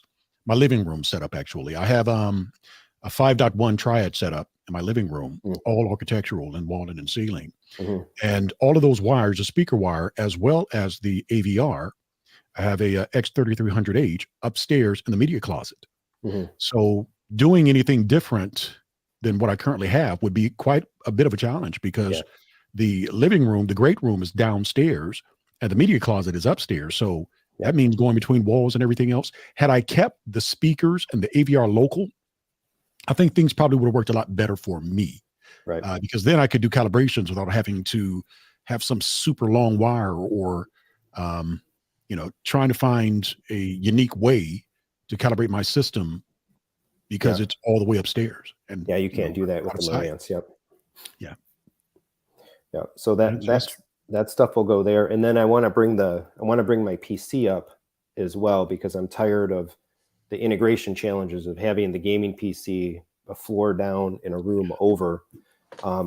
So there's a really nice new case from Fractal Design. I like Fractal quite a bit. I build a lot with their cases. It's called the North. And it's actually like a PC case designed to fit the aesthetic of a open space, a finished space. It's got like almost these like wood slats on the front and whatnot. So I think I can rebuild my gaming computer into a Fractal North that can sit right next to that cabinet. It'll be gear in the room or whatever, and it'll all still pass the wife acceptance factor. And then this opens up more stuff for me too. Like I really would like to play around with some vinyl. Maybe that'll be more of a 2024 thing. If I get all this other stuff done, it at least sets me up, because there's nothing more painful probably than having a record player down in the basement when you're listening in the living room. But instead I could have that turntable sitting on top of that salamander right there. So if we want to play some vinyl in this room, or play around with some vinyl, cover vinyl, whatever on the channel, I'd be able to do that. And I look forward to a longer term upgrade in this space. I would really, really, really love to move from like the Focal Triad sub setup to the Utopias. I was just talking with Matt about this actually this week too.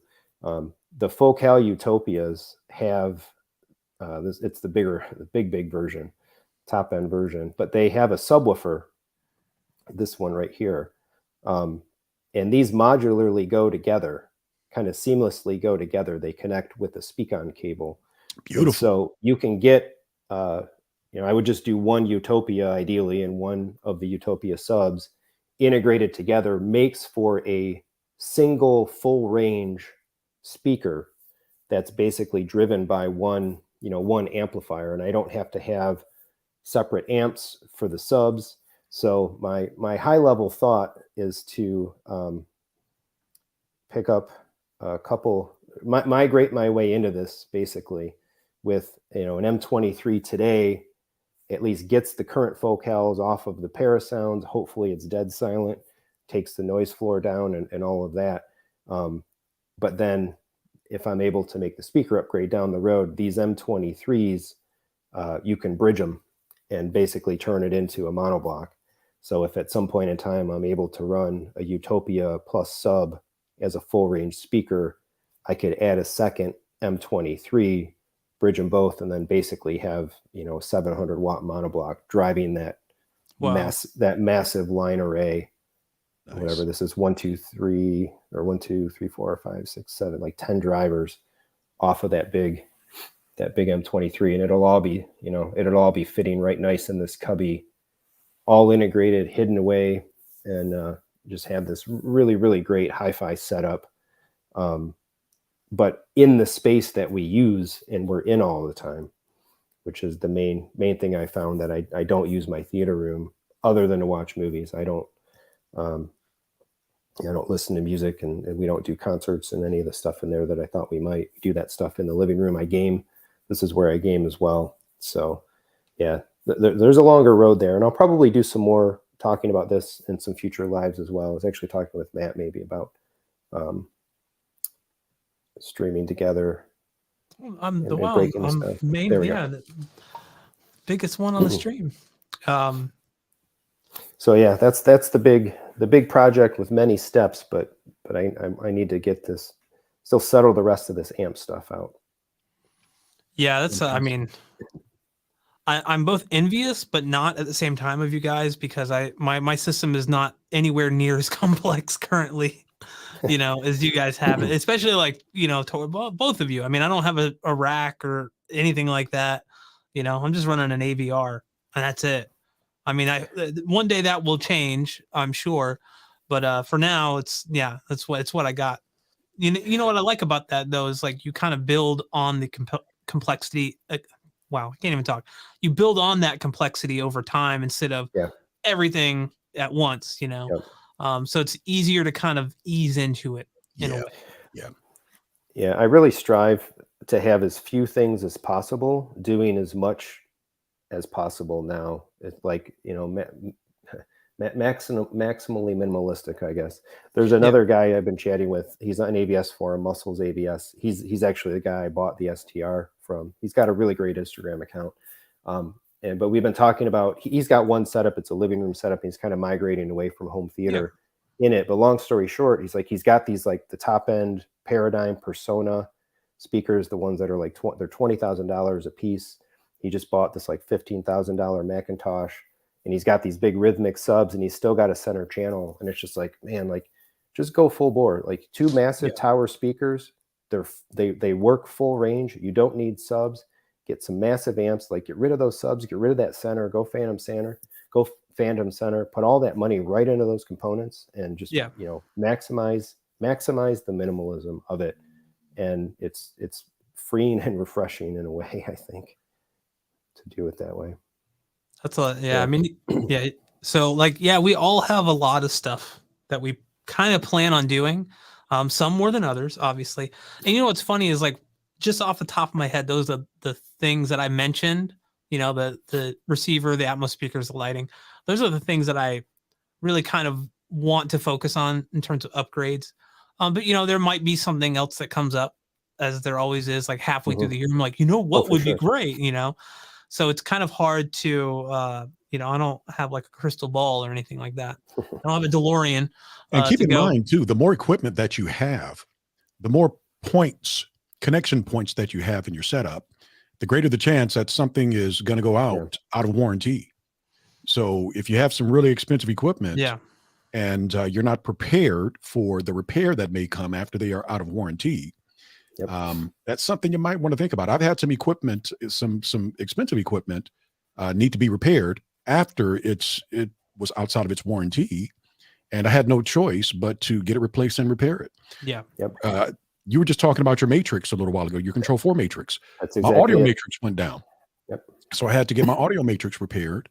I actually bought a new one from my local guy here. Like I said, I either buy from Matt or I buy from my local guy. And in this particular case, I bought it from my local guy just to give him some business too.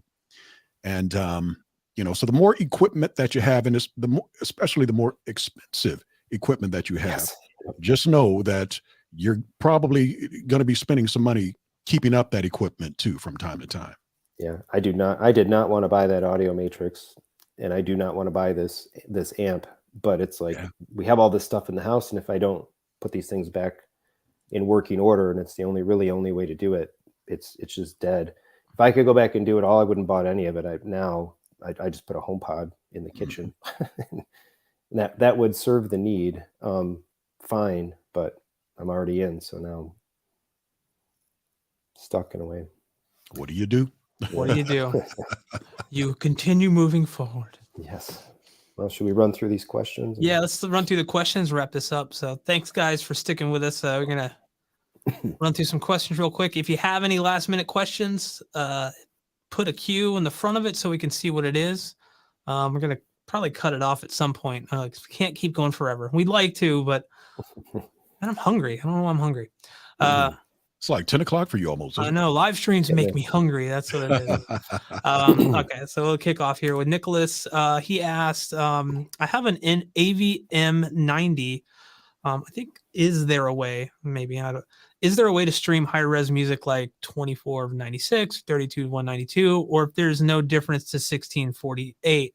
I run the regular hi-fi title without access to MQA through HDMI from Shield Pro. Go.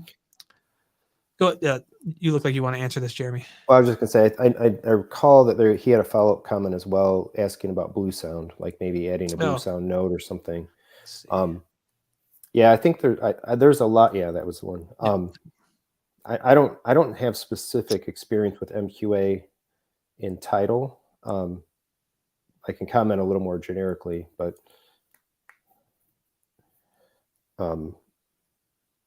I think that, and I've only started looking at these specifically because of the living room setup. I would like to have more high fidelity audio in there. I want to be able to get, whatever, 32, 192, higher bit rate, higher frequency music out of the system.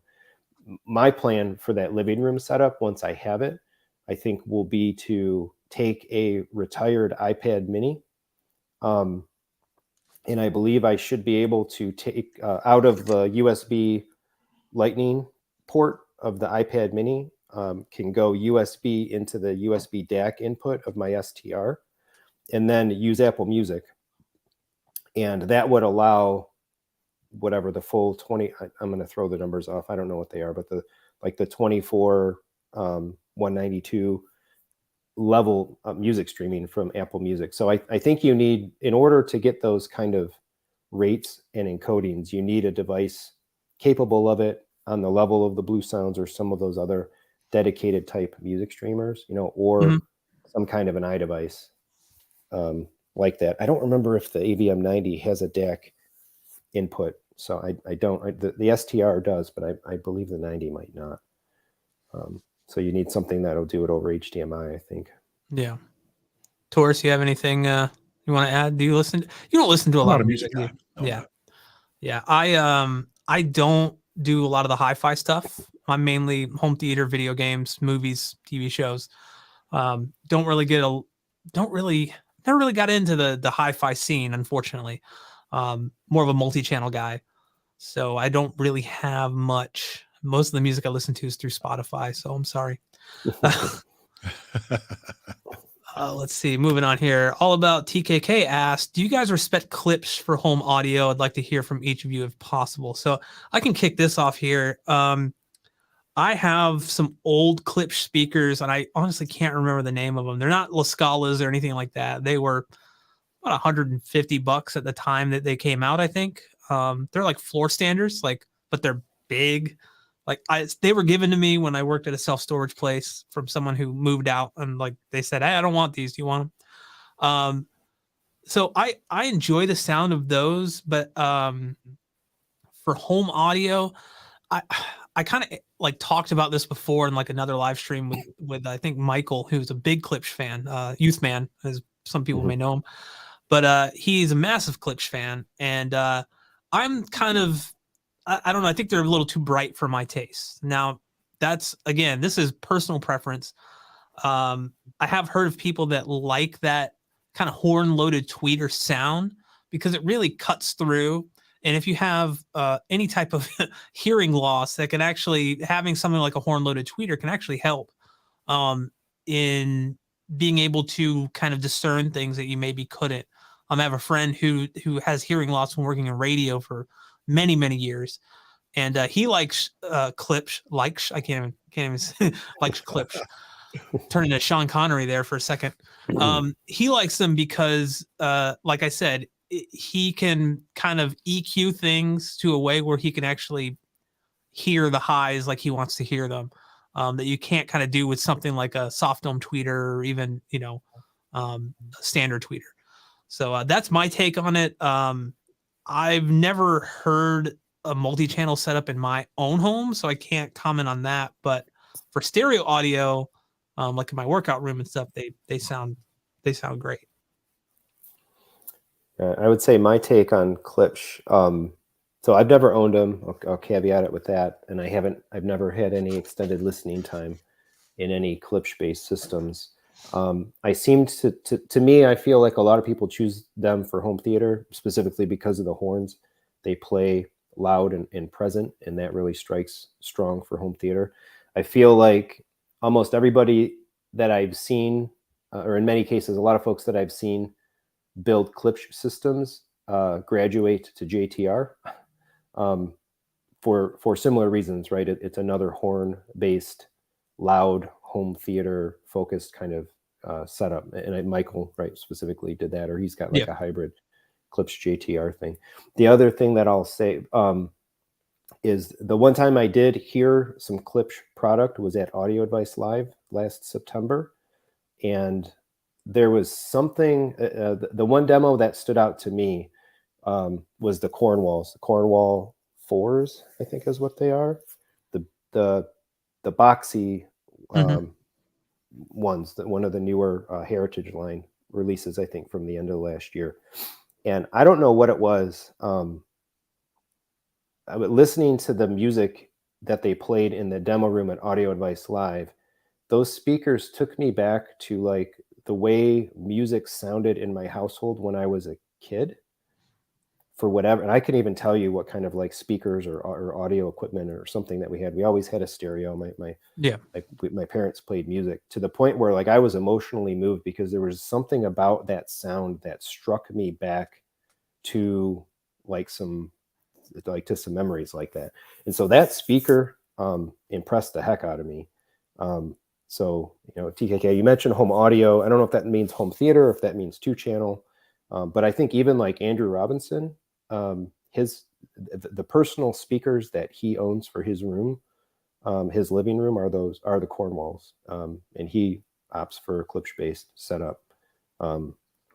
So as somebody that's pretty much heard everything, I think that's pretty high praise to see what somebody at that level of this, not even hobby, he's much more than a hobbyist, professional journalist or whatever, chooses to buy for themselves. So I've heard clips on a couple of occasions, and I got to be honest, I actually do like the sound. We have a kind of a high-end showroom here in San Antonio called Bjorn's. And Bjorn's has a couple of different showrooms within its store. And they have a music room, just like a lot of other showrooms and big box stores do.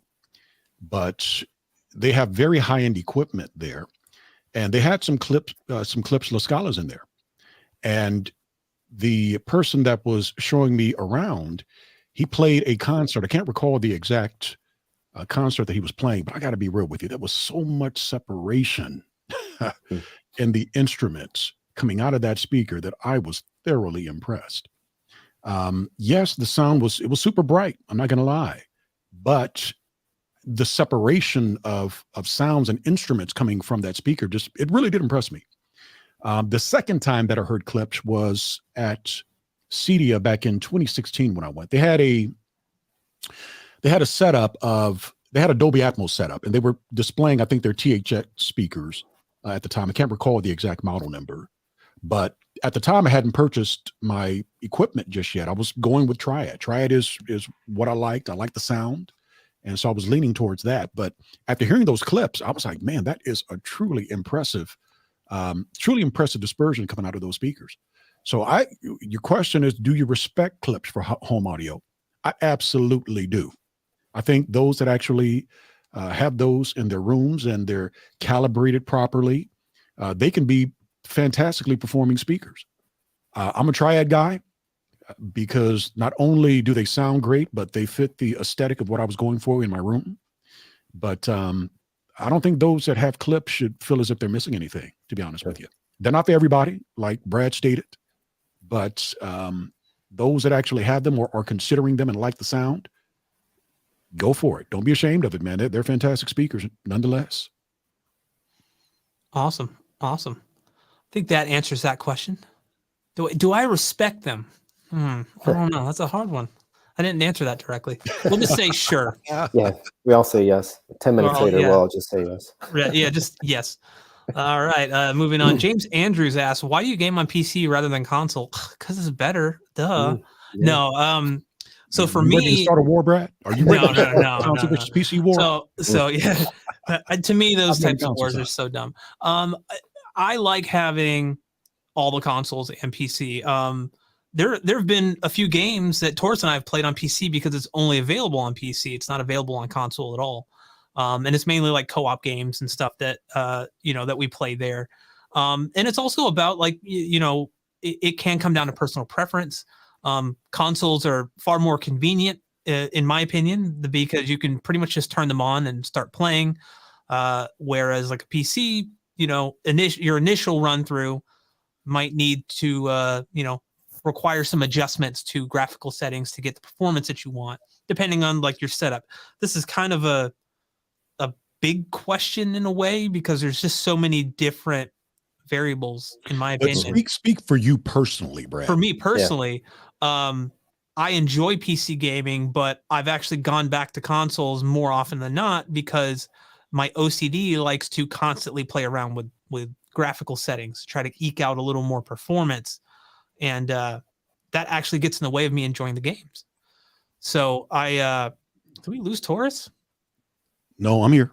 Oh, you just went to you lost your camera here for a second. I got scared.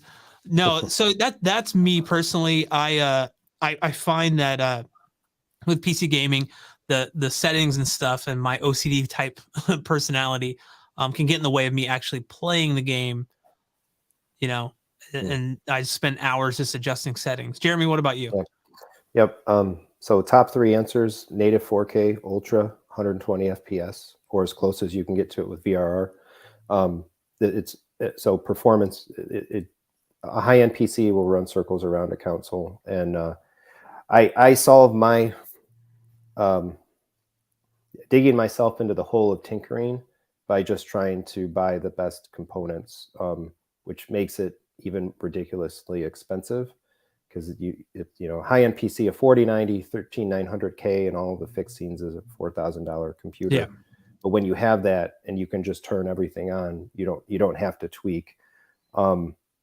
I love that fidelity. I love the game legacy aspects of it. It's one platform. Games work essentially into perpetuity. Steam has umbrellaed just about everything under its banner, rather than having multiple devices. Sony games are there now in force, and they're going to continue coming. The only thing that's not there is Nintendo. But yeah, should throw out too, if you go back on maybe either my or Brad's channel, at the end of last year, we did a live stream on this topic. Yep. So there's a whole discussion ready for you there to go check out. Torque? Yeah. And for me, no, I mean, I game the same on pretty much all of them. PC isn't held in higher regard than console for me because I enjoy playing on console just as much, to be real with you. PC has its benefits. For one, the games typically are cheaper because you can buy them on a sale, and the prices are typically just right. Console is great because the ease of use. PlayStation exclusives don't come out on PC, so typically I'm playing a lot of those there. Well, right away. Now they're starting to trickle out to PC these days. They are, yeah. So that's exciting for everybody, I think. Yeah. So really, there is no preference for me. I enjoy it all. And the great thing about PC, I will say this is, Brad and I, as I stated, we co-op quite a bit, and buying games at discounted rates really helps our wallets. Yeah. When it comes to being able to game with one another. Yeah. So. Yeah. And I'll just add, kind of piggybacking off of what Jeremy said about just being able to buy the most powerful hardware you can afford and stuff. Last year in particular, a lot of games released with severe issues on PC out of the box with stuttering and stuff. Yep. Basically, there's like shader compilation issues that even with a 4090, like I think the Callisto Protocol was just so badly optimized out of error or something like that it's still not 100% from my understanding. It's still got some issues. So that's something to consider, is like, even though you have powerful hardware, some games release just broken. And then we're kind of seeing that that kind of commonality thing on PC a lot, especially with games that use Unreal Engine. There's some weird shader stuff going on. And a lot of things are going over to Unreal Engine now. So it's great to me to have multiple avenues to play games. That's what I've always liked. It's a big like hobby. It's like a hobby. Like I'm an enthusiast with that too. Like I probably play more games than I do watch movies or anything else. You do these days. You do. So if your history on our podcast is any inclination, you game a whole lot more than you watch movies and TV. Yeah. And you can spend a lot more time with games too. It depending on what it is. But yeah. So I just wanted to add that little nugget of information in there for anyone who cares. Not me. No, I'm just kidding. Moving on. Colin asked, can I run my PS5 on my Anthem ARM70, but I don't know if it's true 2.1 HDMI? I think you meant AVM 70. AVM 70. I'm not familiar with that. We know what he meant. Yeah. Yes, your PS5 will work depending on when you bought your AVM 70. If you bought it just recently, you probably got the 8K. They're calling it 8K. It's the HDMI 2.1 already installed version. If you bought your AVM 70 prior to about maybe 2 or so months ago, then you have the same one that I have, which has an HDMI 2.0 board in it. There is an upgrade program to upgrade the boards to HDMI, 2.1. that can be like a point of dealer installation. So Taurus, when you get yours, definitely get the 8K version. It doesn't matter to me because I have a Lumagen. So Oh, that's true. Yeah. I'm just getting it for the audio processing as opposed to the 2.1 board. But you don't have to have the 2.1 or the 8K AVM70 to use a PS5. But if you want it to pass 4K 120 in VR with VRR and that stuff, then you need the new HDMI boards. So it's a $500 upgrade. Dang. That's not bad, actually. I'm quite surprised by, for a lot of people, it might sound like it's a lot of money, but $500 to upgrade your processor as opposed to having to buy a completely new processor like you did back in the day. Yeah. I think that's not a bad deal. That's actually pretty good. Awesome. All right. Nicholas asks, can Call of Duty Modern Warfare 2 be played in Dolby Atmos? On the Series X, I know for sure that it can. I think it's on PC as well. I don't know. Sony, in their infinite wisdom, has decided not to support Dolby Atmos on the PS5, which I'm still kind of bitter about. I don't know if you can tell. I don't know. It's like just to support it. I don't even think they have DTS:X support. And they've not done anything with their own proprietary stuff that they've been trying to work on with spatial audio. So 7.1 PCM is all you get. That's it. Yep. So, but yeah, you can play it there on Series X and PC, I believe. Right. Another Nicholas question. I'm looking at upgrading and getting a Blue Sound Node in conjunction with an AVM90 to get higher res music, but I'm not sold on it yet. That would do the job, I think. Yeah. Just buy it. If you want some recommendations for channels to check out for that information, I would go to Andrew Robinson and I would go to Randy, Cheap Audio Man, and look at some of their video reviews on stuff like Blue Sound and its competitors. Those guys cover that stuff really well. Awesome. Julius asked, do you think upgrading power cables makes an audible difference? Oh, not this question. I recently received the Emotiva XIEC power cable and haven't installed it so far. I say because I've seen so many things about power cables recently for some reason. I've never noticed, but I think maybe if you have like, I mean, in my opinion, if you don't have clean power, you kind of need to fix it at the source by getting some type of power conditioner or something like that. I don't know. You guys have any thoughts on this? Yeah, not power cables per se. I mean, me personally, I have 4 different power conditioners, Panamax power conditioners in my setup. So the power cable isn't going to make that much of a difference when you have something similar to that. I'm not sure how he's using it, but that's what I find. Getting clean power is one of the best ways to make sure you don't have any issues. And typically that's going to be through some kind of power conditioner, Furman, Panamax, Wattbox, that kind of thing. Yeah. I like to buy nicer cables for the peace of mind of it, but I don't think I go, too off the deep end with it. When I was playing with all the buzzing stuff, I bought one of those $200 Pangea power cables. And I mean, this thing was like a piece of copper. It didn't even bend. It couldn't even like hardly bend it. It was crazy. I had that in one of my videos. So after holding that thing in my hands and contemplating like, would I really buy one of these to plug all my amps in? I don't know, probably not. But yeah, I wonder if it would make an audible difference, like that you could, because the placebo thing can be a very real thing, right? You just spent $200 on a cable and you want it to sound better, and so you maybe tell yourself it sounds better, but does it actually sound better? I don't know. Yeah, decent cables for peace of mind, and cables.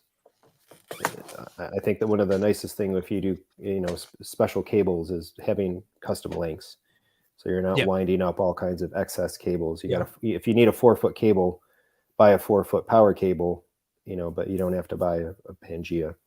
Yeah. I think just a quality cable, a quality made cable. Yeah. All right. Justin Laird asks, have the new ceiling speaker placement helped your Atmos? I think he's asking this to me because I made a video in one of my build series videos about that. Thanks for stopping by, Justin, by the way. He's a supporter of the channel. Always see him in the comments and stuff. Yeah, I kind of talked about it a little earlier. May have already answered this slightly, but yeah, massive difference. I still watch demo clips because I can't believe that I've been hearing Atmos the way I used to, with them being so close to the sidewalls and in line with the mains. Oh, even in the old house, it was like that when I had the on ceiling, the Polk OWM 3s, I think. Yeah, I mean, you get some overhead stuff, but I never found that it was like really immersive or the way. Like I just thought, oh, okay, it sounded okay. It sounds okay, but when I moved those to what Stephen Smith recommended, yeah, yeah, whole different ball game. That's why I'm really excited for Taurus to get that, kind of get his speaker layout and stuff integrated, because I want to hear his impressions after he hears it for the first time. He's gonna be like, I haven't left the room in 6 days. It's gonna be like that scene in The Aviator. You know what I'm talking about? You ever seen that movie? It's like you got like mason jars. Never mind. Yeah. Locks himself away. Locks himself in the room. All right. Thought you liked that. It's a true story. Howard Hughes. Yeah. All right. Let's see. Chadman PA asks, how are near field subs generally wired? Do people generally run the coax under the carpet? Room setups differ, of course, but my setup will be in-wall speakers, but in-room subs. So I actually run near field subs. I have 4 total subs, 2 in the front of the room, 2 right behind the seats. And I use a mini DSP. So they're all dialed in and calibrated. That's the most important thing. If you're doing near field, you don't want them overpowering the other subs. Like you want them level matched. Some people like to run, a low pass filter. So they only, is that right? I always get those confused, low pass and high pass. But you want to some people like to limit how much bass frequencies the subwoofers in the rears produce. So like they may cut them off around, I don't know, 50 or 60 or 70 hertz because it might be too much. But in my case, running through the mini DSP, doing the house curve and everything, I just set it up like I normally would. I don't find them overpowering at all. They add just enough. I don't want to say just enough. Sometimes they're can be really intense in something like Blade Runner 2049. But outside of actually getting bass transducers, which I still want to try one day, they're awesome. That's how I have them wired. In the old house, I ran the cables underneath. We had a big rug where the coffee table was. I ran the cables underneath that. So that way there was like maybe, I don't know, a couple of inches of cable that you could see on the floor, but otherwise, nobody was going to trip over it or anything. But in the new house, I ran all the cables through the drop ceiling. So there are no cables pretty much on the floor anywhere, which is nice. Yeah, if you can get the cable around behind you. I don't remember, Chadman, if you've got 2 rows. If somebody's got 2 rows and they're doing near fields, they probably have a riser, and then the sub is in front of the riser, and then the chair is in front of that. So ideally, you could come out of the riser right into the sub. Yeah. But if you've only got 1 row, you're probably not too far off the back wall, I would suspect. Like in my setup, I've got 1 row with the couch, and there's really no reason that anybody's walking around back behind there. I've got 4 feet of space from the couch to the back wall. But, wire positioning or things back there is not a problem, because nobody has a reason to walk around or trip or disturb something. Precisely. Oh, Julius R gave us a $5 super sticker. Thank you so much. Awesome. Appreciated. Thank you. Really appreciate it. Let's see here. Thank you, Julius. We like. I don't have the Roadcasters, not really in. Like I could do it, but it's. I got you, Brad. I got Thanks, you. man. That's why you're here. Julius remains the one guy in the world, besides my family and my parents, that is sporting some Techthusiasm merch. He bought a couple hoodies from the merch store. So. Oh, that's awesome. That's awesome. That's just the start, Jeremy. That's just the start, buddy. It's gonna keep going up. Keep building. Colin asks, does anyone have an Apple TV? I was wondering if you lose any sound over 4K discs over streaming. Just wondering if there's a difference. I have an Apple TV. I have the first gen or whatever was released prior to the one that just came out. And I know Jeremy has the new one. I'm not sure if Tors has it. I mean, depending on the stream, like it's gonna be up to a lot of different factors. I find most of the Disney Plus like Marvel movies just have bad audio mixes in general, so those typically don't sound that great, in my opinion. But like stuff on Netflix and Apple TV Plus, like I just watched that show Severance, which actually really surprised me in terms of its like Dolby Atmos effects and stuff. That had some really, really nice bass. But I found a lot of like especially with like Disney Plus and Vudu and stuff, that the like audio presentation is somewhat lackluster compared to like the actual disc. Like I've done kind of comparisons between the two, and the disc always wins out just in terms of, especially like in the bass department. I have this sneaking suspicion that Disney actually does separate mixes for Disney Plus for like sound bars and stuff, which is why most of the time I feel underwhelmed. I think they do like they cut out a lot of the low bass information.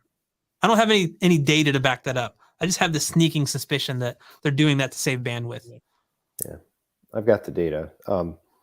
So I do a bunch of streaming face-offs and bitrate measurements and stuff on the channel. So from a data perspective, the best Dolby. So when you stream Dolby Atmos, whether it's iTunes, it's Vudu, it's HBO Max, it's Disney Plus, whatever, you're getting lossy Dolby Digital Plus, which is better than lossy Dolby Digital, but lossy Dolby Digital Plus, or what they call Dolby Matte, Atmos at a bit rate that's best case scenario about 770 kilobit per second. And actually, in my latest test, I Top Gun Maverick came to Paramount Plus, and I just did a video on that. Paramount Plus at 799 kilobit per second, lossy Dolby Digital Plus Atmos. If you have a disc or a kaleidoscope, your audio is encoded as lossless True HD Dolby Atmos at probably several megabit per second, maybe anywhere from like 6 megabit even up into the teens. So do the math, I guess, right? 7, it's 10 times more than 10x the data with a lossless encoding versus a lossy encoding. So there's quite a bit of difference there. Yeah. That said, streaming is really good, generally speaking. Disc is better, kaleidoscope is better empirically, and I think by most people's experience, like Brad was saying. But depending on your system, you may or may not also hear that. And it kind of depends on the individual, what they're willing to do to to get higher fidelity. Yeah. Versus taking the simplicity of just streaming everything. Tors, do you have any input? I have an Apple TV. Truthfully, I'm going to be honest with you. I've got a kaleidoscope, which has uncompressed audio, and there was a time when I was collecting disc. Apple TV and streaming has come a really long way. There have been some shows and some movies that I've watched on my Apple TV that I've been extremely impressed by. So I don't typically always watch content on my kaleidoscope or on a 4K disc. A lot of the times I'll rent it off of Apple TV, and there's still a dynamic mix in that content that I'm watching on that Apple TV. So do you lose any sound? Yes, you do, because it is streaming and it's lossy. But does that mean it sounds bad? No, it doesn't. It actually sounds pretty good, and it's only going to get better as broadband improves. So I don't really think you're missing out on much by using your Apple TV when it comes to consuming your content. But as I stated, and as Jeremy stated, lossless is always going to be better. But that doesn't necessarily mean that you can't have a great experience with an Apple TV or a streaming device. They announced at CES too that Disney Plus is getting DTS IMAX enhanced audio. Yeah. But I haven't seen anybody mention whether it's whether it's lossy or lossless. Will they be the first? Will they stream a DTSX or DTS master audio? I'm kind of doubting it, but somebody's got to do it first. I mean, is the Apple TV even capable of doing that? That's the real So question. Does the yeah, HDMI chipset have enough? Like, can it actually handle that? I'm sure I'm sure it can. The I think the caveat will be like Apple in their codec support has been so Dolby focused Yeah. that it'll have to bitstream the DTS, and right now I don't think that an Apple TV is or tvOS is set up to bitstream DTS. But this is also good because this could break the waters perhaps on if they come out with this. Apple ends up allowing DTS pass through. Now they've got them both. Who's to say that we're not talking about like bitstream infuse, right? The dominoes could fall out of that announcement. I'm really eager to see what actually comes out of it and what the specifics are. Awesome. Well, it's a wait and see game right now on the Apple side. Let's see. Nick, got a few more questions here. Nicholas asks, if you're running 4 Atmos in ceiling, to use front heights and rear heights or front heights and center heights? From my understanding, it's better to run front heights and rear heights for that separation. Running front, unless you're really limited on space and you can't place those rears where they need to be, then you could do center or top middle, technically, I guess is what they're called. Yeah. But like ideally you want front heights and rear heights so you get that movement from the front to the rear. Yep. That's my understanding. Yeah, exactly like Taurus was saying, have a pair in front of you and a pair behind you. Mm-hmm. In my room, my rear tops are kind of a little more above me than I would want them to be. Yeah. But I've got a soffit in the back of the room, and they're as far back as I'm able to get relative to where my couch is. I still call them top rears, but they could probably go either way. Yeah. All right, let's see. So that's the last one here. It's a multi-parter. Well, there's a lot of stuff to go over. It's a mini DSP question from Adrian. So he says, this is for Brad. I've seen all your mini DSP 2x4 HD vids. By the way, good job. Thank you. Gosh, so many sleepless nights editing those. I'm not sure why you do all your sweeps in stereo when most content watches in Dolby 5.1. I'm going to read the rest of them because it's kind of all in one here. Just want to know why my curve goes to crap as soon as I switch to Dolby Surround. So would that automatically do the same if it was to switch to Dolby Atmos? My curve looks perfect in stereo, but I don't listen to movies in stereo. How can my curve remain the same in Dolby Atmos? And how do you do a sweep in Dolby Atmos? I can't be the only one that has figured this out, as I can't seem to keep my curve perfect when it switches over to Dolby Surround. You must have encountered this problem. So his question is, how can I keep my curve perfect when I play all different sound formats? Can't be the only one that has this issue. So Adrian, unfortunately, I have never experienced what you're experiencing. I will say currently with REW, there's no way to do, in the current version of REW, there's no way to do sweeps in Dolby Atmos. From my understanding, I can't remember the channel name. There is actually, it's in beta right now. There will be Dolby Atmos support coming to REW soon, from my understanding. I need to check out that beta to see how it works. In terms of your question of why do sweeps in stereo, so basically EQ, be it Odyssey or YPow or whatever you're running, shouldn't really, honestly, it shouldn't change when you switch from, let's say, just you're doing stereo or even a single speaker, like you're measuring your center speaker in, say, PCM mode, right, from your PC. When you switch over to Dolby Surround or DTS or anything, it should still retain that same EQ, especially if you're using a mini DSP, because nothing is physically or software-wise changing when you switch over to that. So something, I don't know, that's really strange to me. Like, I've never encountered that. Because ideally, like, I mean, technically it doesn't care. Like when you run Odyssey, for instance, it's running it like holistically, like it's running it for all sound formats and everything. So whether you're listening in stereo, 2-channel, 5.1 PCM, Dolby Atmos, DTSX, it's going to apply those the EQ filters and everything to everything at the same time. And it's, doing that in a way where it's just looking at the room response per speaker and making those adjustments. And so those should always be retained when you switch over to different formats. I'm not sure why you're having a different thing, because when you're measuring in stereo, you're just kind of seeing how the reason that the stereo measurements are important is you're seeing how your main two speakers, your left and right, are integrating or interacting with your subs.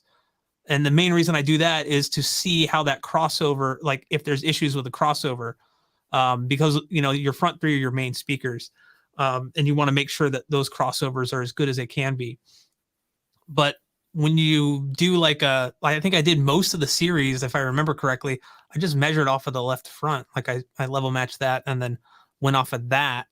I only did the left and right measurements later on when I was integrating those subs with the main speakers. Yeah, that I'm not sure why it would change because this is a pretty long question. Just realized it's kind of hard to answer because I've never experienced that. Like all my curves, I've experienced occasionally where you switch Odyssey back on, and for whatever reason, it just completely destroys your curve, even if you turn off the correction on the sub. It's still doing some stuff. That's the only thing I've experienced, but I've not been able to. My cat's wanting to get out of the room now. She's like, he's talking about mini DSP. I got to leave. Yeah, unfortunately, I don't have a clear answer because I've never experienced that. And I've definitely I've measured in Dolby Digital, and that retains the curve and all the EQ adjustments I've done. I've even done basic, just graphic EQ settings. I've adjusted those, and those are retained across. So something's going on there. Yeah. Yeah. I'm sorry, Adrian. I don't have a clear cut answer for you. Now, one thing I do want to add, I was watching a video a little while ago with China D and Joe and Tell, and I think they recently came out with a Dolby Atmos demo disc. Yep. That has sweeps going on. Yeah, that might be a way to do it. Yeah, it should retain the same thing. I mean, it's kind of yeah, I mean, yeah, that's kind of a man. Yeah, it's hard to, since I haven't experienced, I can't answer it, until I can measure in Dolby Atmos.